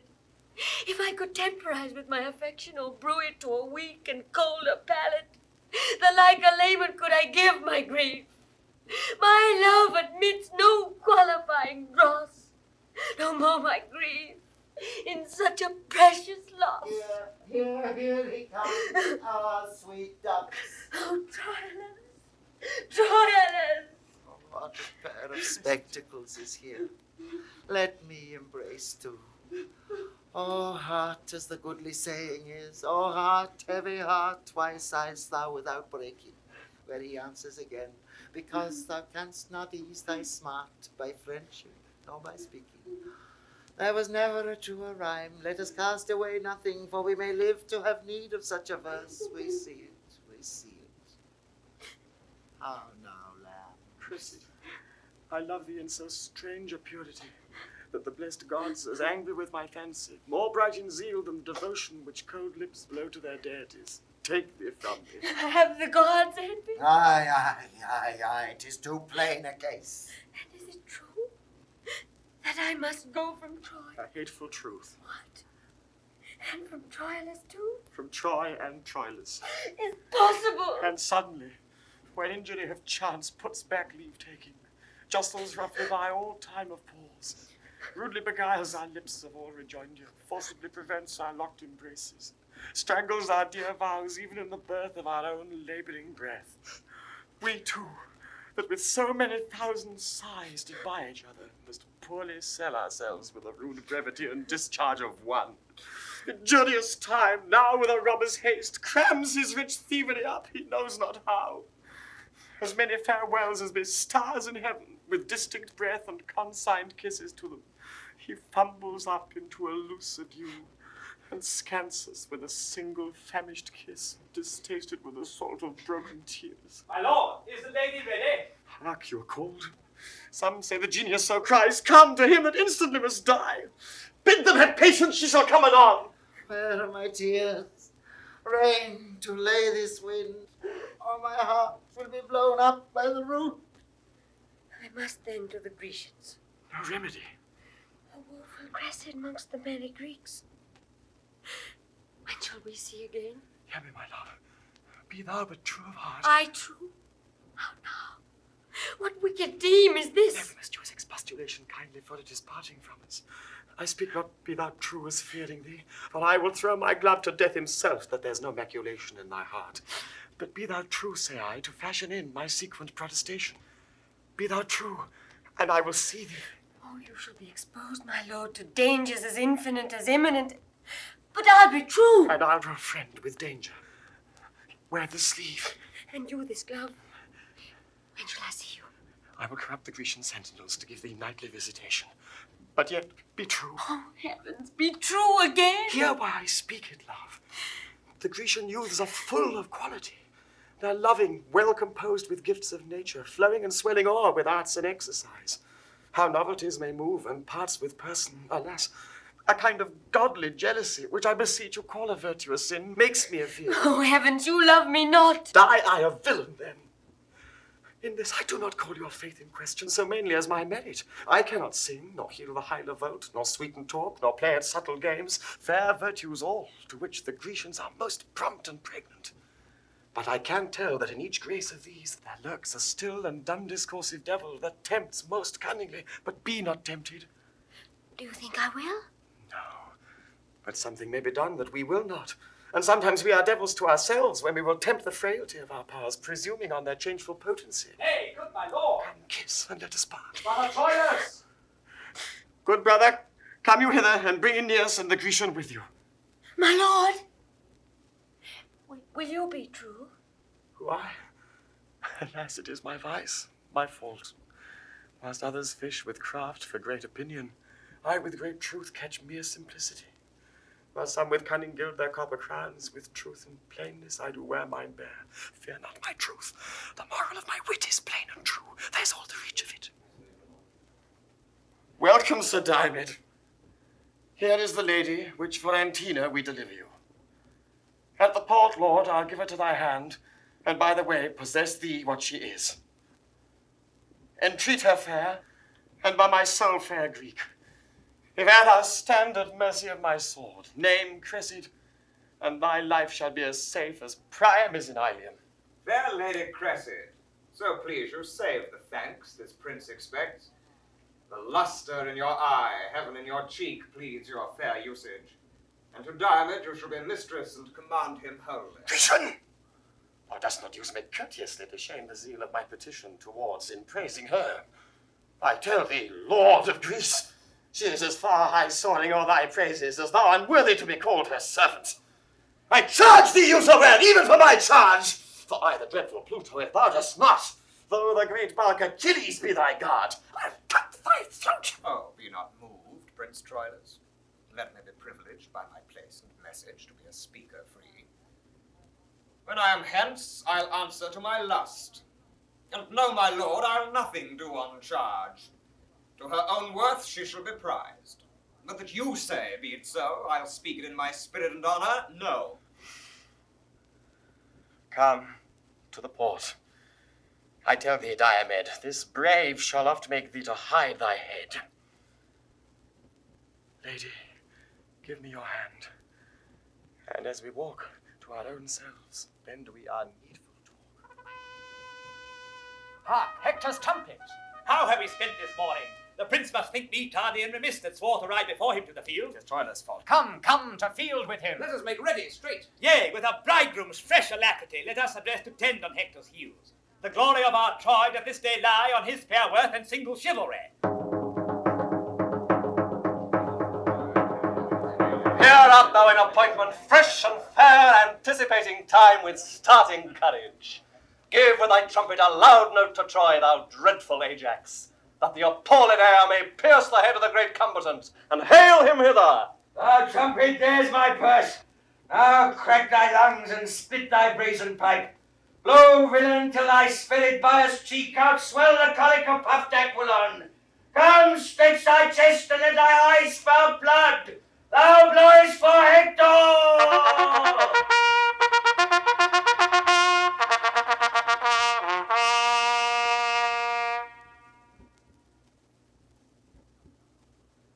No trumpet answers. 'Tis but early days. Is not yon Diomed with Calchas' daughter? 'Tis he. I ken the manner of his gait. He rises on the toe, that spirit of his in aspiration lifts him from the earth. Is this the Lady Cressida? Even she. Most dearly welcome to the Greeks, sweet lady. Our general doth salute you with a kiss. Yet is the kindness but particular. 'Twere better she were kissed in general. Very good, sir. I'll begin. So much for this. I'll take that winter from your lips, fair lady. Achilles bid you welcome. I had good argument for kissing once, but that's no argument for kissing now. For thus popped Paris in his hardiment. And parted thus you and your argument. You deadly Gaul, and theme of all our scorns, for which we lose our heads to gild his horn. The first was Menelaus' kiss, this mine. Patroclus kisses you. Oh, this is trim. Paris and I kiss evermore for him. I'll have my kiss, sir. Lady, by your leave. In kissing, do you render or receive? Both take and give. I'll make my match to live. The kiss you take is better than you give, therefore no kiss. I'll give you boot. I'll give you 3 for 1. You're an odd man. Give even or give none. An odd man, lady. Every man is odd. No, Paris is not. For you notice true that you are odd, and he is even with you. Oh, you silly bellhead. No, I be sworn. It were no match, your nail against his horn. May I, sweet lady, beg a kiss of you? You may. I do desire it. I beg then. Why then, for Venus' sake, give me a kiss when Helen is a maid again, and his... I am your debtor. Claim it when 'tis due. Never's my day, and then a kiss of you. Lady, a word. I'll bring you to your father. A woman of quick sense. Fie upon her. There's language in her eye, her cheek, her lip. Nay, her foot speaks. Her wanton spirits look out every joint and motive of her body. Oh, these encounterers, so glib of tongue, that give a coasting welcome ere it comes, and wide unclasp the tables of their thoughts to every tickling reader, or set them down for sluttish spoils of opportunity and daughters of the game. Troilus trumpet! Hail, all you state of Greece! What shall be done to him that victory commands? Or do you purpose a victor shall be known? Will you, the knights, shall to the edge of all extremity pursue each other, or shall be divided by any voice or order of the field? Hector bade ask. Which way would Hector have it? He cares not, he'll obey condition. 'Tis done like Hector, but securely done, a little proudly, and great deal despising the knight opposed. If not Achilles, sir, what is your name? If not Achilles, nothing. Therefore Achilles. But whate'er, know this in the extremity of great and little. Valour and pride excel themselves in Hector, the one almost as infinite as all, the other blank as nothing. Weigh him well, and that which looks like pride is courtesy. This Ajax is half made of Hector's blood, in love whereof half Hector stays at home. Half heart, half hand, half Hector comes to seek. This blended knight, half Troyan and half Greek. A maiden battle, then. Oh, I perceive you. Here is Sir Diomedes. Go, gentle knight, stand by our Ajax. As you and Lord Aeneas consent upon the order of their fight, so be it. Either to the uttermost or else a breath. The combatants being kin half stints their strife before their strokes begin. They're opposed already. What Troyan is that same that looks so heavy? Oh, the youngest son of Priam, a true knight. Not yet mature, yet matchless, firm of word, speaking in deeds and deedless in his tongue. Not soon provoked, nor being provoked soon calmed. His heart and hand both open and both free, for what he has he gives, what thinks he shows. Yet gives he not till judgment guide his bounty, nor dignifies and impair thought with breath. Manly as Hector, but more dangerous, for Hector, in his blaze of wrath, subscribes to tender objects, but he in heat of action is more vindicative than jealous love. They call him Troilus, and on him erect a second hope as fairly built as Hector. Thus says Aeneas, one that knows the youth even to his inches, and with private soul did in great Ilion thus translate him to me.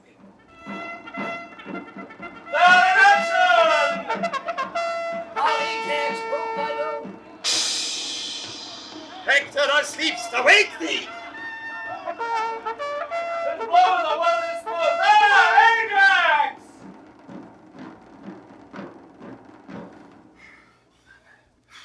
You must know more. Pinch is enough, so please you. I'm not warm yet. Let us fight again. Hector pleases. Why then will I no more? Thou art, great lord, my father's sister's son, a cousin German to great Priam's seed. The obligation of our blood forbids a gory emulation twixt us twain. Were thy conviction Greek and Troyan, so that thou couldst say this hand is Grecian all and this is Troyan, The sinews of this leg all Greek and this all Troy. My mother's blood runs on the dexter cheek, and this sinister bounds in my father's.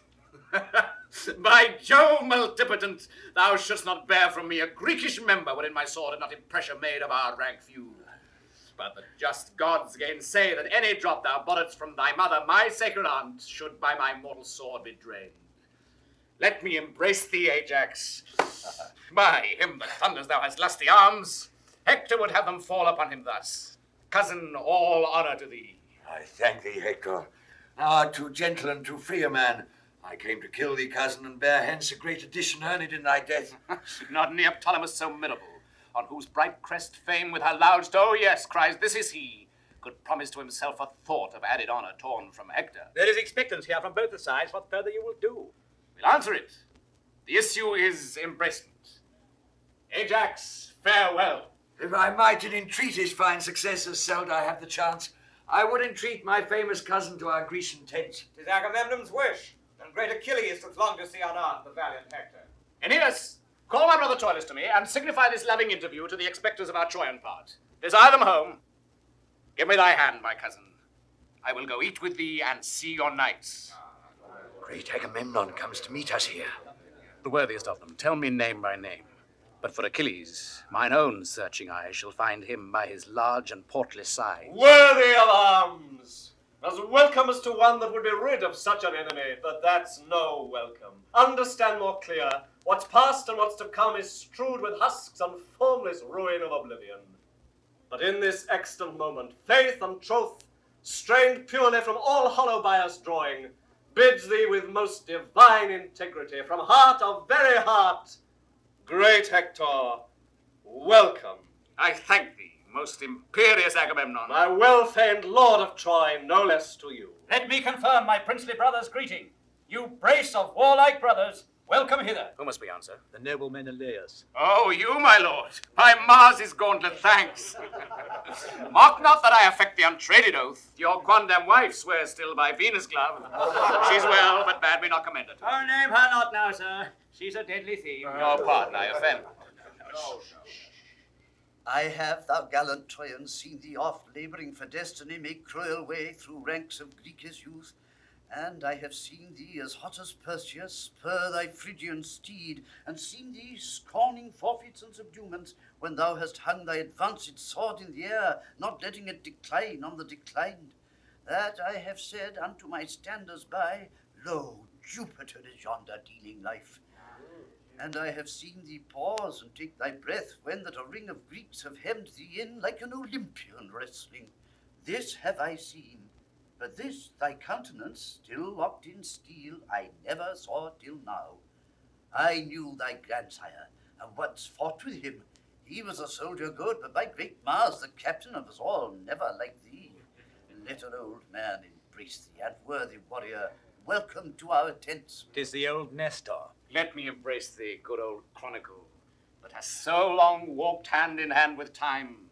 Most reverend Nestor, I am glad to clasp thee. I would my arms could match thee in contention as they contend with thee in courtesy. I would they could. Huh? By this white beard I'd fight with thee tomorrow. Well, welcome, welcome. I have seen the time. I wonder now how yonder city stands when we have here her base and pillar by us. I know your favour, Lord Ulysses, well.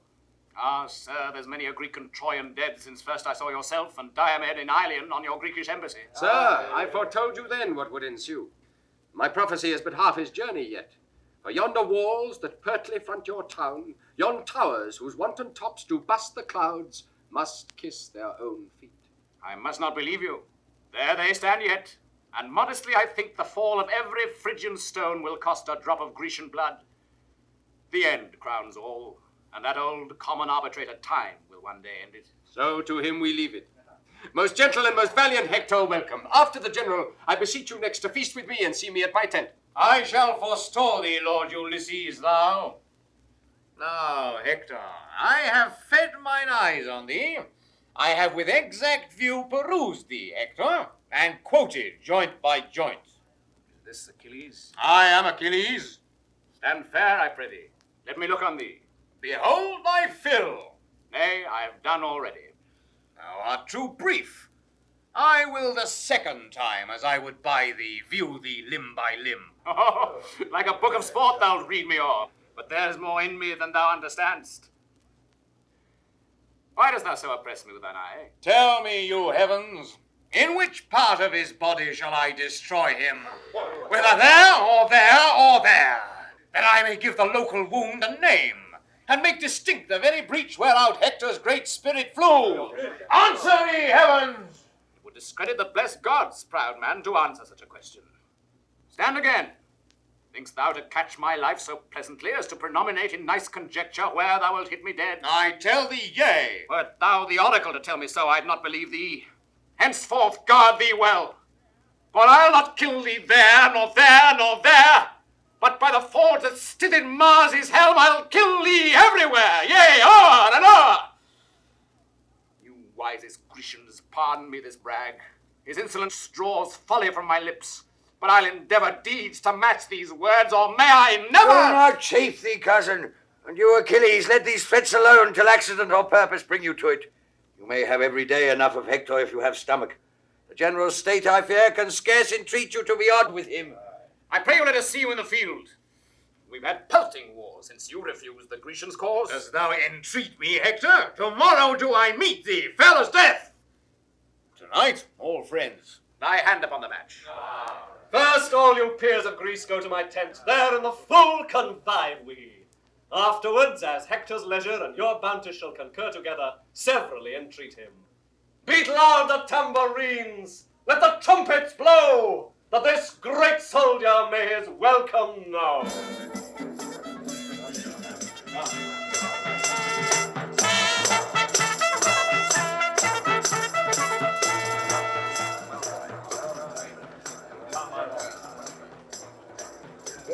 My lord Ulysses, tell me, I beseech you, in what place of the field doth Calchas keep? At Menelaus' tent, most princely Troilus. There Diomedes doth feast with him tonight, who neither looks on heaven nor on earth, but gives all gaze and bent of amorous view on the fair Cressida. Shall I, sweet lord, be bound to thee so much, after we part from Agamemnon's tent, to bring me thither? You shall command me, sir. As gentle, tell me, of what honour was this Cressida in Troy? Had she no lover there that wails her absence? Oh, sir, to such as boasting show their scars, a mock is due. Will you walk on, my lord? She was beloved, she loved, she is and doth. But still sweet love is food for fortune's tooth.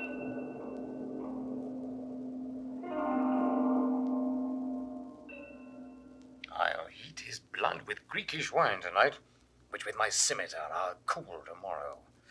Patroclus, let us feast him to the height. Here comes the Thyses. How now, thou core of envy, thou crusty botch of nature, what's the news? Why, thou picture of what thou seemst, an idol of idiot worshippers, here's a letter for thee. From whence, fragment? Why, thou full dish of fool, from Troy. Who keeps the tent now? The surgeon's box or the patient's wound. Well said, adversity. And what need these tricks? Prithee be silent, boy, I profit not by thy talk.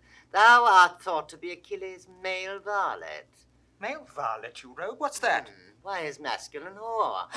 Now the rotten diseases of the south, guts-griping ruptures, catarrhs, loads of gravel in the back, lethargies, cold palsies, raw eyes, dirt-rotten livers, wheezing lungs, bladders full of imposthumes, sciaticas, lime kills in the palm, incurable bone ache, and a rival fee simple of the tetter.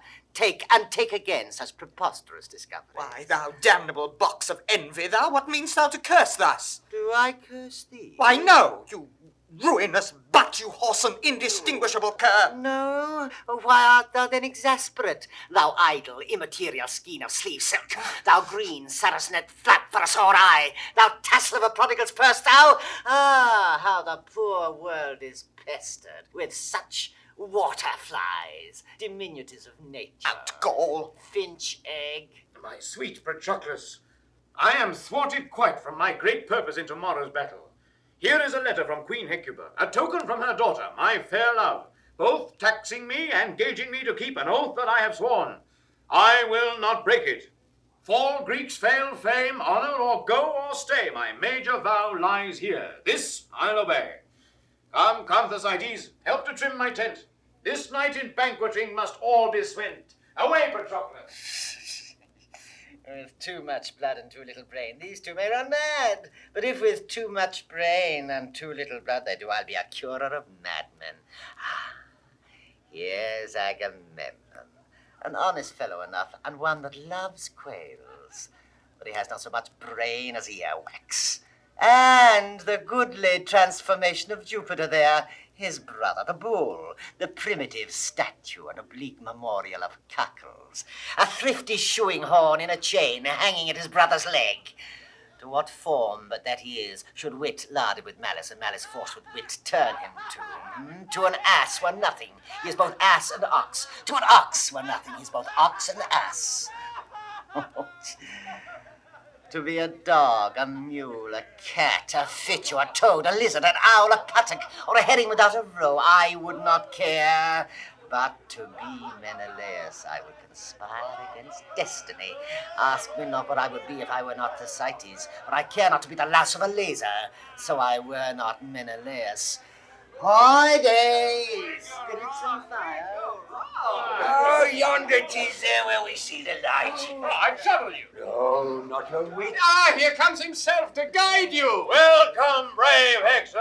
Welcome, princes all. So now, fair prince of Troy, I bid good night. Ajax commands the guard to tend on you. Thanks, and good night to the Greeks, General. Good night.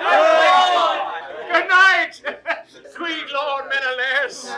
Sweet draught, sweet quarter, sweet sink, sweet sewer. Good night, and welcome, both at once, to those that go or tarry. Good night. Good night. Oh, Nestor tarries, and you too, Diomedes. Keep Hector company an hour or two. I cannot, Lord. I have important business to tide whereof is now. Good night, great Hector. Give me your hand.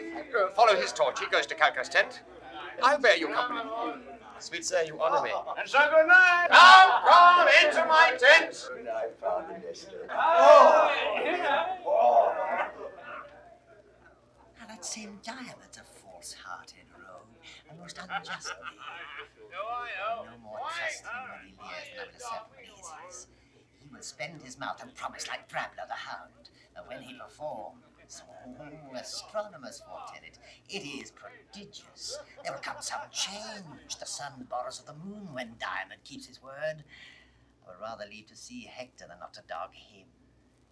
They say he keeps a Trojan drab and uses the traitor Calchas' tent. And after, nothing but lechery, all incontinent violence.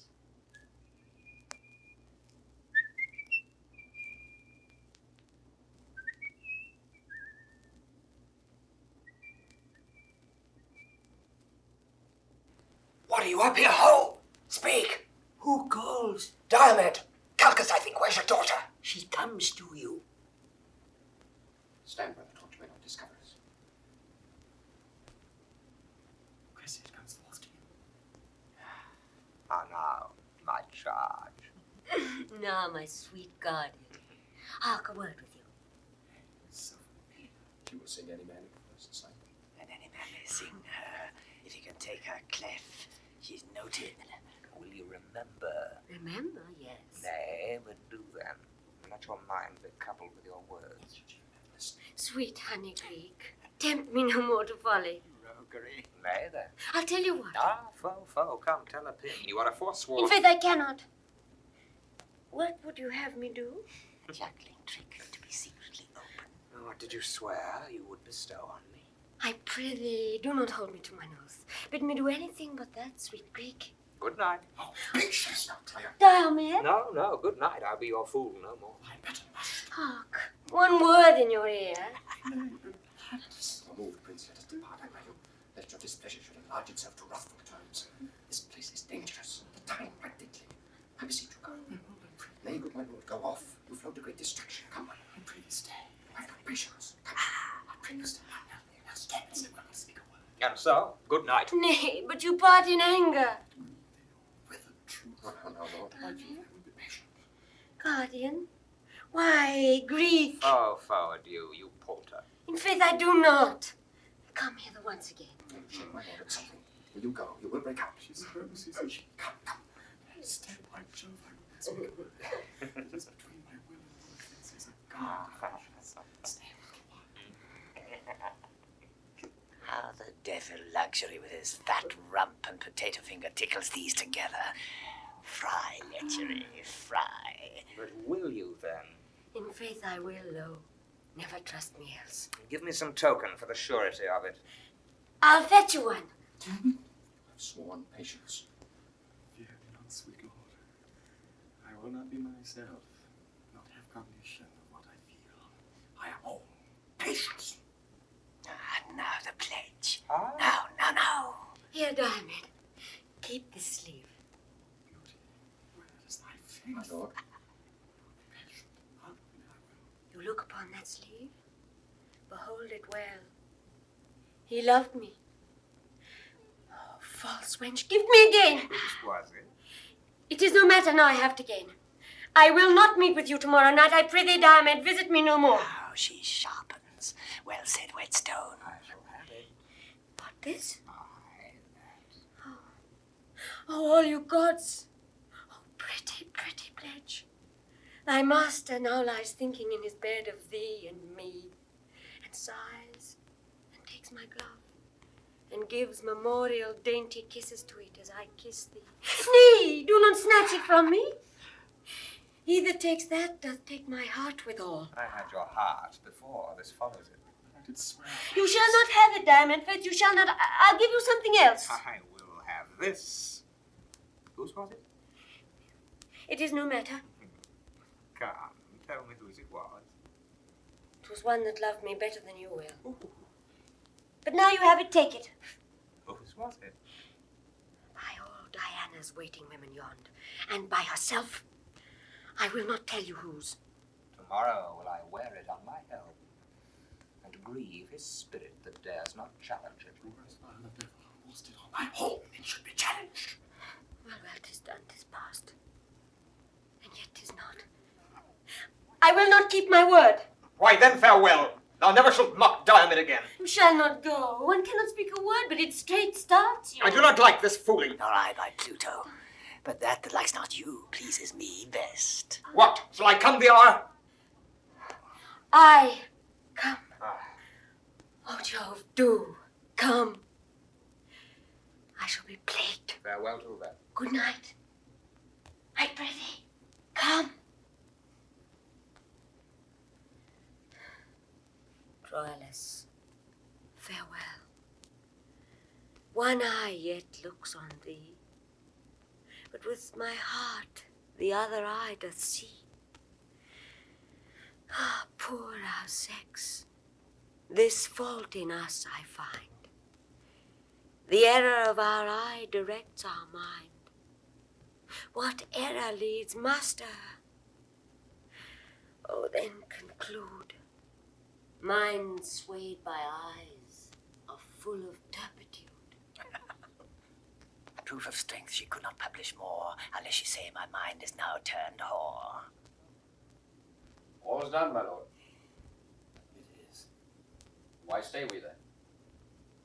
To make a recordation to my soul of every syllable that here was spoke. But if I tell how these two did coact, shall I not lie in publishing the truth? Say, yet there is a credence in my heart, an estimate so obstinately strong that doth invert the attest of eyes and ears, as if those organs had deceptious functions created only to calumniate. Was Cressida here? I cannot conjure, Troyan. She was not sure. Most sure she was. Why, my negation hath no taste of madness. Nor mind, my lord, Cressida was here but now. I should not be believed for womanhood. Think we had mothers. Do not give advantage to stubborn critics. Act without a theme for deprivation to square the general sex by Cressida's rule. Rather think this not Cressida. What hath she done, Prince, that can soil our mothers? Nothing at all, unless that this was she. Will he swagger himself out on his own eyes? This she? No, this is Diomed's Cressida. If beauty have a soul, this is not she. If souls guide vows, if vows be sanctimony, if sanctimony be the god's delight, if there be rule in unity in self, this is not she. Oh, madness of discourse, that course sets up with and against itself, bifold authority, where reason can revolt without perdition, and loss assume all reason without revolt. This is and is not Cressida. Within my soul I doth conduce a fight of this strange nature, that a thing inseparate divides more wider than the sky and earth, and yet the spacious breadth of this division admits no artifice for a point as subtle as Ariadne's broken woof to enter. Instance! Oh, instance! Strong as Pluto's gates! Cressida is mine, tied with the bonds of heaven! Instance! Oh, instance! Strong as heaven itself! The bonds of heaven are slipped! Dissolved and loosed, and with another knot, 5-finger tied, the fractions of her faith, the orts of her love, the fragments, scraps, the bits and greasy relics of her odd-eaten faith, are bound to Diomedes! Worthy Troilus be but half attached to that which here his passion doth express. Ay, Greek, and that shall be divulged well in characters as red as Mars, his heart inflamed with Venus.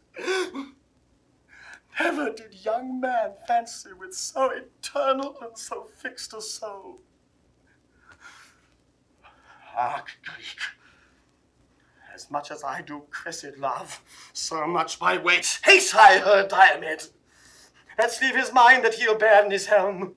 Were it a cast composed by Vulcan's skill, my sword should bite it. Not the dreadful spark which shipmen to the hurricane call, constringed in mass by the almighty sun, shall dizzy with more clamour Neptune's ear in his descent, than shall my prompted sword falling on Diomed! He'll tickle it for his concubine. Oh, Cressida! Oh, false Cressida! False! False!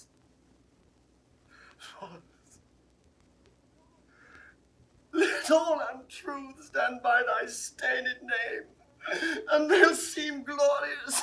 Contain yourself. Your passion draws ears hither. I have been seeking you this hour, my lord. Hector by this is arming him in Troy. Ajax of guards stays to conduct you home. Hell with you, Prince. My courteous lord adieu.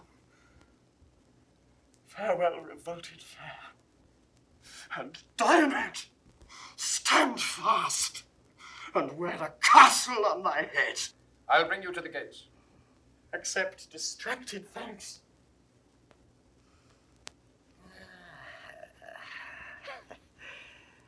Would I could meet that rogue Diomed. I would croak like a raven. I would boot. Patroclus will give me anything for the intelligence of this whore. The parrot will not do more for an almond than he for a commodious trap. Lechery, still wars and lechery. Nothing else holds fashion. A burning devil take them.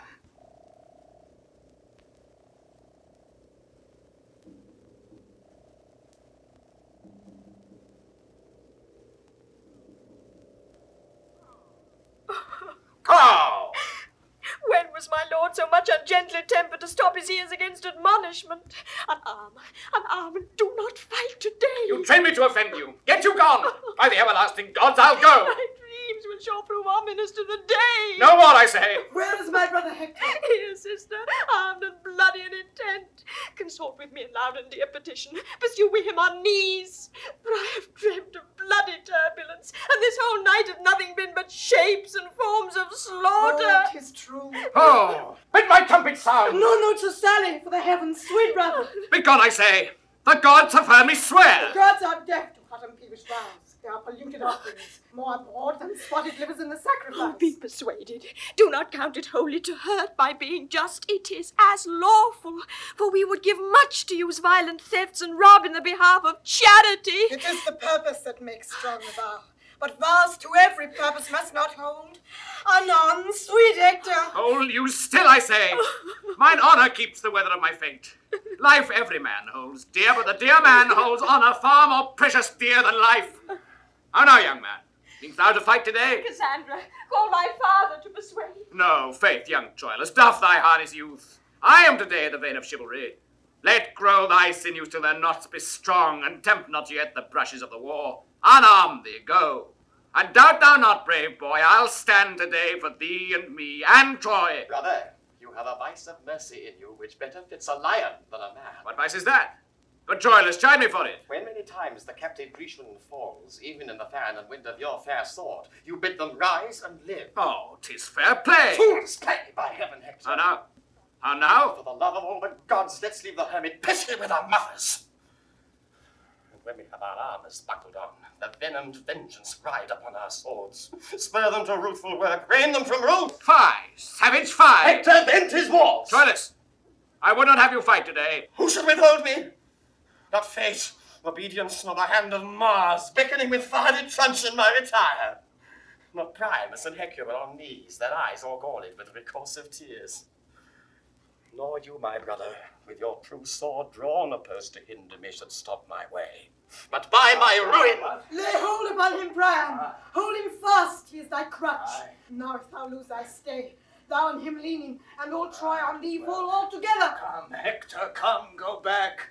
Thy wife hath dreamt, thy mother hath had visions, Cassandra doth foresee, and I myself am like a prophet, suddenly enwrapped to tell thee that this day is ominous. Therefore come back. Aeneas is a field, and I do stand engaged to many Greeks, even in the faith of valor, to appear this morning to them. Aye, but thou shalt not go. I must not break my faith.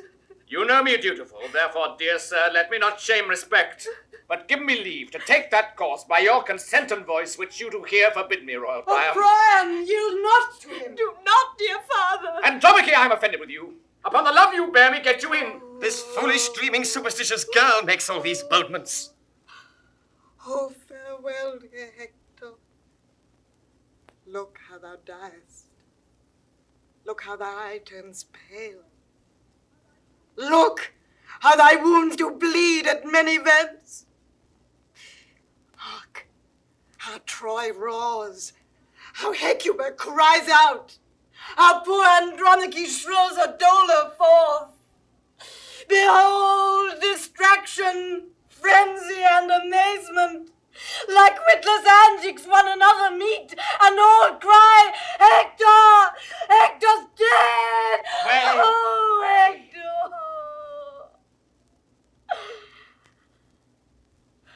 Farewell. Yes. So. Hector, I take my leave. Thou dost thyself and all our Troy deceive. You are amazed, my liege, at her exclaim. Go in and cheer the town. Wheel forth and fight. Do deeds of praise, and tell you them at night. Farewell. The gods with safety stand about thee. They are at it. Hark! Proud Diomedes, believe I come to lose my arm or win my sleeve. Do you hear, my lord? Do you hear? What now? Here's a letter come from yond poor girl. Let me read. A horse and tisic, a horse and rascally tisic so troubles me, and the foolish fortune of this girl. What one thing, what another, that I shall leave you one of these days. And I have a rheum in mine eyes too, and such an ache in my bones, that unless a man were cursed, I cannot tell what to think of. What says she there? Words, words, mere words, no matter from the heart. The effect doth operate another way. Go wind to wind, there turn and change together. My love with words and errors still she feeds, but edifies another with her deeds. Oh, but hear you, hear you, hear you.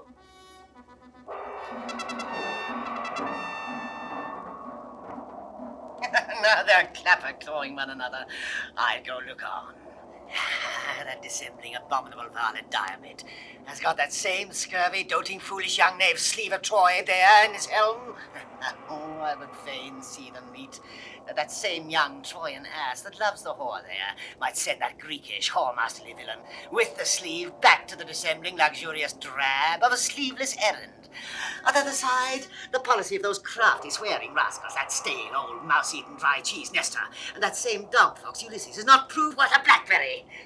They set me up in policy, that mongrel cur Ajax, against that dog of as bad a kind Achilles, and now's the cur Ajax prouder than the cur Achilles, and will not harm today. Whereupon the Grecians begin to proclaim barbarism, and policy grows into an ill opinion. Soft, here comes Sleeve and other. Why not? For shouldst I take the riven sticks, I would swim after. Oh, yes, Miss Core, retire, I do not fly, but advantageous care withdrew me from the odds of multitude. Have at thee! Hold thy whore, Grecian. Now for thy whore, Troyan. And now the sleeve, and now the sleeve. What art thou, Greek? Art thou for Hector's match? Art thou of blood and honour? Oh, no, I am a rascal, a scurvy, railing knave, a very filthy rogue. I do believe thee, live. Oh, God have mercy that thou wilt believe me, but a plague break thy neck for frighting me. Ah, what's become of the wenching rogues? I think they've swallowed one another. I would laugh at that miracle, yet in a sort, lechery eats itself. I'll see them. Go, my servant. Take thou Troilus' horse. Present the fair steed to my lady Cressida. Fellow, commend my service to her beauty. Tell her I have chastised the amorous Troyan and am her knight by proof. I go, my lord. Renew! The fierce Polydamas has beat down Menon. Bastard Margarelon has Dorius prisoner, and stands Colossus-wise, waving his beam upon the passionate courses of the kings of Patroclus and Cedus. Polixenes is slain. Amphimachus and Thoas deadly hurt, Patroclus tame or slain, and Palamedes sore hurt and bruised. The dreadful Sagittary appalls our numbers. Haste, we Diomedes, to reinforcement, or we perish all! Go, bear Patroclus' body to Achilles, and bid the snail-paced Ajax arm for shame. There is 1,000 Hectors in the field. Now here he fights on Galathea's horse, and there lacks work. Anon he's there afoot, and there they fly or die, like scaled skulls before the belching whale. Then is he yonder, and there the story Greeks, right by his edge, fall down before him like the mower's sway. Here, there, and everywhere he leaves and takes. Dexterity to obeying appetite, that what he will he does, and does so much, that proof is called impossibility. Oh, courage, princes! Great Achilles is arming, weeping, cursing, vowing vengeance. Patroclus' wounds have roused his drowsy blood. Together with his mangled myrmidons, that noseless, handless, hacked and chipped, come to him crying on Hector. Ajax hath lost a friend, and foams at mouth, and he is armed and at it, roaring for Troilus, who hath done today mad and fantastic execution, engaging and redeeming of himself with such a careless force and forceless care, as if that luck in very spite of cunning bade him win all. Troilus, thou coward, Troilus! Aye, there! So we draw together. Where is this Hector? Come, thou boy queller! Show thy face! Know what it is to meet Achilles angry! Hector! Where Hector? I will not harm Hector!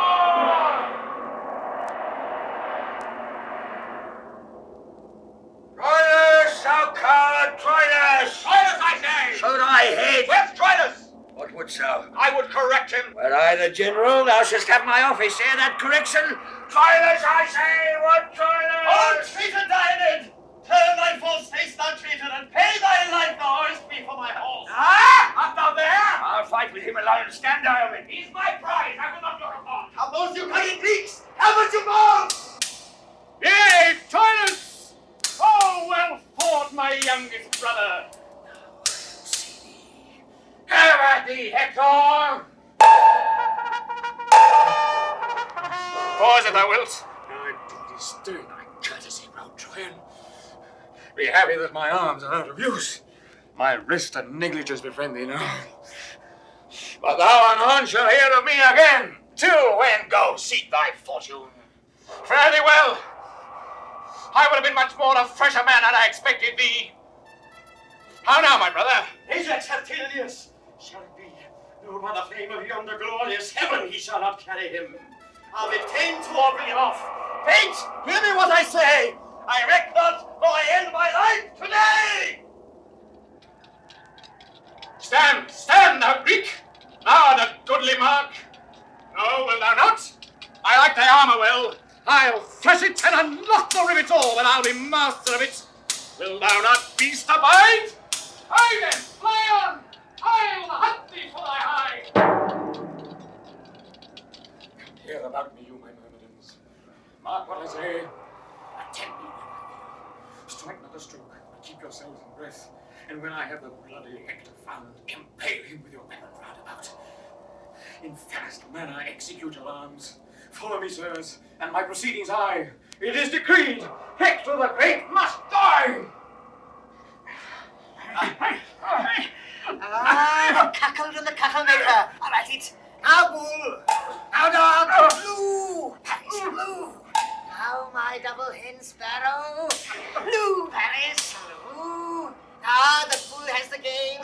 Ooh, where horns ho.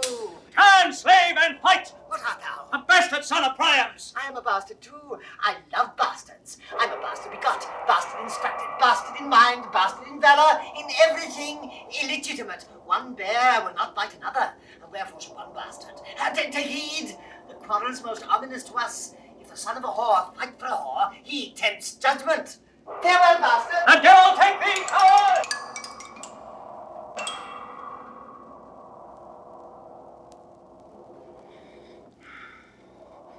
Most putrefied core, so fair without, thy goodly armor thus hath cost thy life.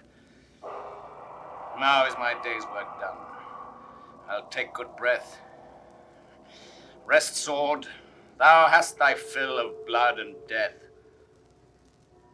Look, Hector, how the sun begins to set, how ugly night comes breathing at his heels. Even with the veil and darking of the sun to close the day up, Hector's life is done. I am unarmed. Forgo this vantage, Greek. Strike, fellows, strike! This is the man I seek! So, Ilion, fall thou. Now, Troy, sink down.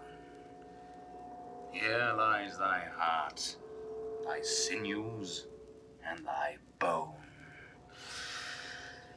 On, Myrmidons! Cry you all amain! Achilles hath the mighty Hector slain! Hark, a retreat upon our Grecian part. The Trojan trumpet sound the light, my lord! The dragon wing of night o'erspreads the earth, and stickler-like the armies separate.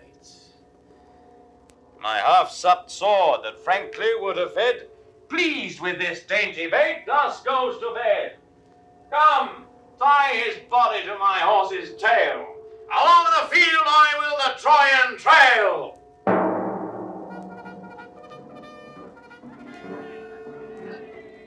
Ha! What shot is that? Peace drums. The brute is Hector's slain, and by Achilles! If it be so, yet bragless let it be. Great Hector was a man as good as he. March patiently along. Let one be sent to pray Achilles see us at our tent. If in his death the gods have us befriended, great joy is ours, and our sharp wars are ended.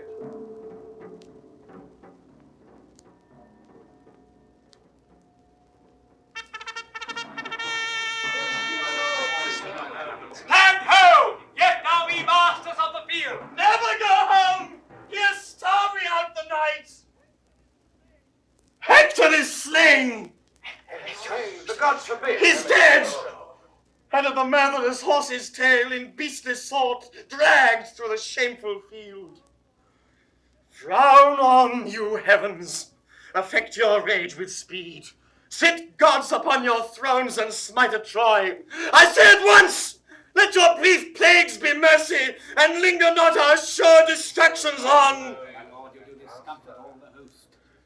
You understand me not that tell me so. I do not speak of flight, of fear, of death, but dare all eminence that gods and men address their dangers in. Hector is gone. Who shall tell Priam so, or Hecuba? Let him that will, a screech owl I be called, go into Troy and say there Hector's dead. There is a word will Priam turn to stone, make wells and Niobe's of the maids and wives, cold statues of the youth, and in a word, scare Troy out of itself. But march away. Hector is dead. There is no more to say. Stay yet, you vile, abominable tents, thus proudly pight upon our Phrygian plains. Let Titan rise as early as he dare. I'll through and through you. And thou, great-sized coward, no space of earth shall sunder our two hates. I'll haunt thee like a wicked conscience still, that mouldeth goblins swift as frenzy's thoughts. Strike a free march to Troy. With comfort go. Hope of revenge shall hide our inward woe. But hear you. Hence, broker lackey, ignominy and shame pursue thy life, and live I with thy name. A goodly medicine for my aching bones. Oh, world. Thus is the poor agent despised. Oh, traders and bawds, how earnestly are you set at work, and how ill requited. Why should our endeavour be so desired, and the performance so loathed? What verse for it? What instance for it? Let me see. Full merrily the humble bee doth sing, till he hath lost his honey and his sting. And being once subdued in armed tale, sweet honey and sweet notes together fail.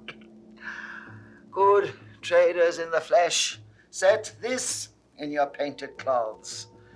As many as be here of Pandar's hall, your eyes half out, weep out at Pandar's fall. Or if you cannot weep, yet give some groans, though not for me, yet for your aching bones. Brethren and sisters of the hold or trade, some 2 months hence my will shall here be made. It should be now, but that my fear is this, some galled goose of Winchester would hiss. Till then, I'll sweat and seek about for eases, and at that time bequeath you my diseases.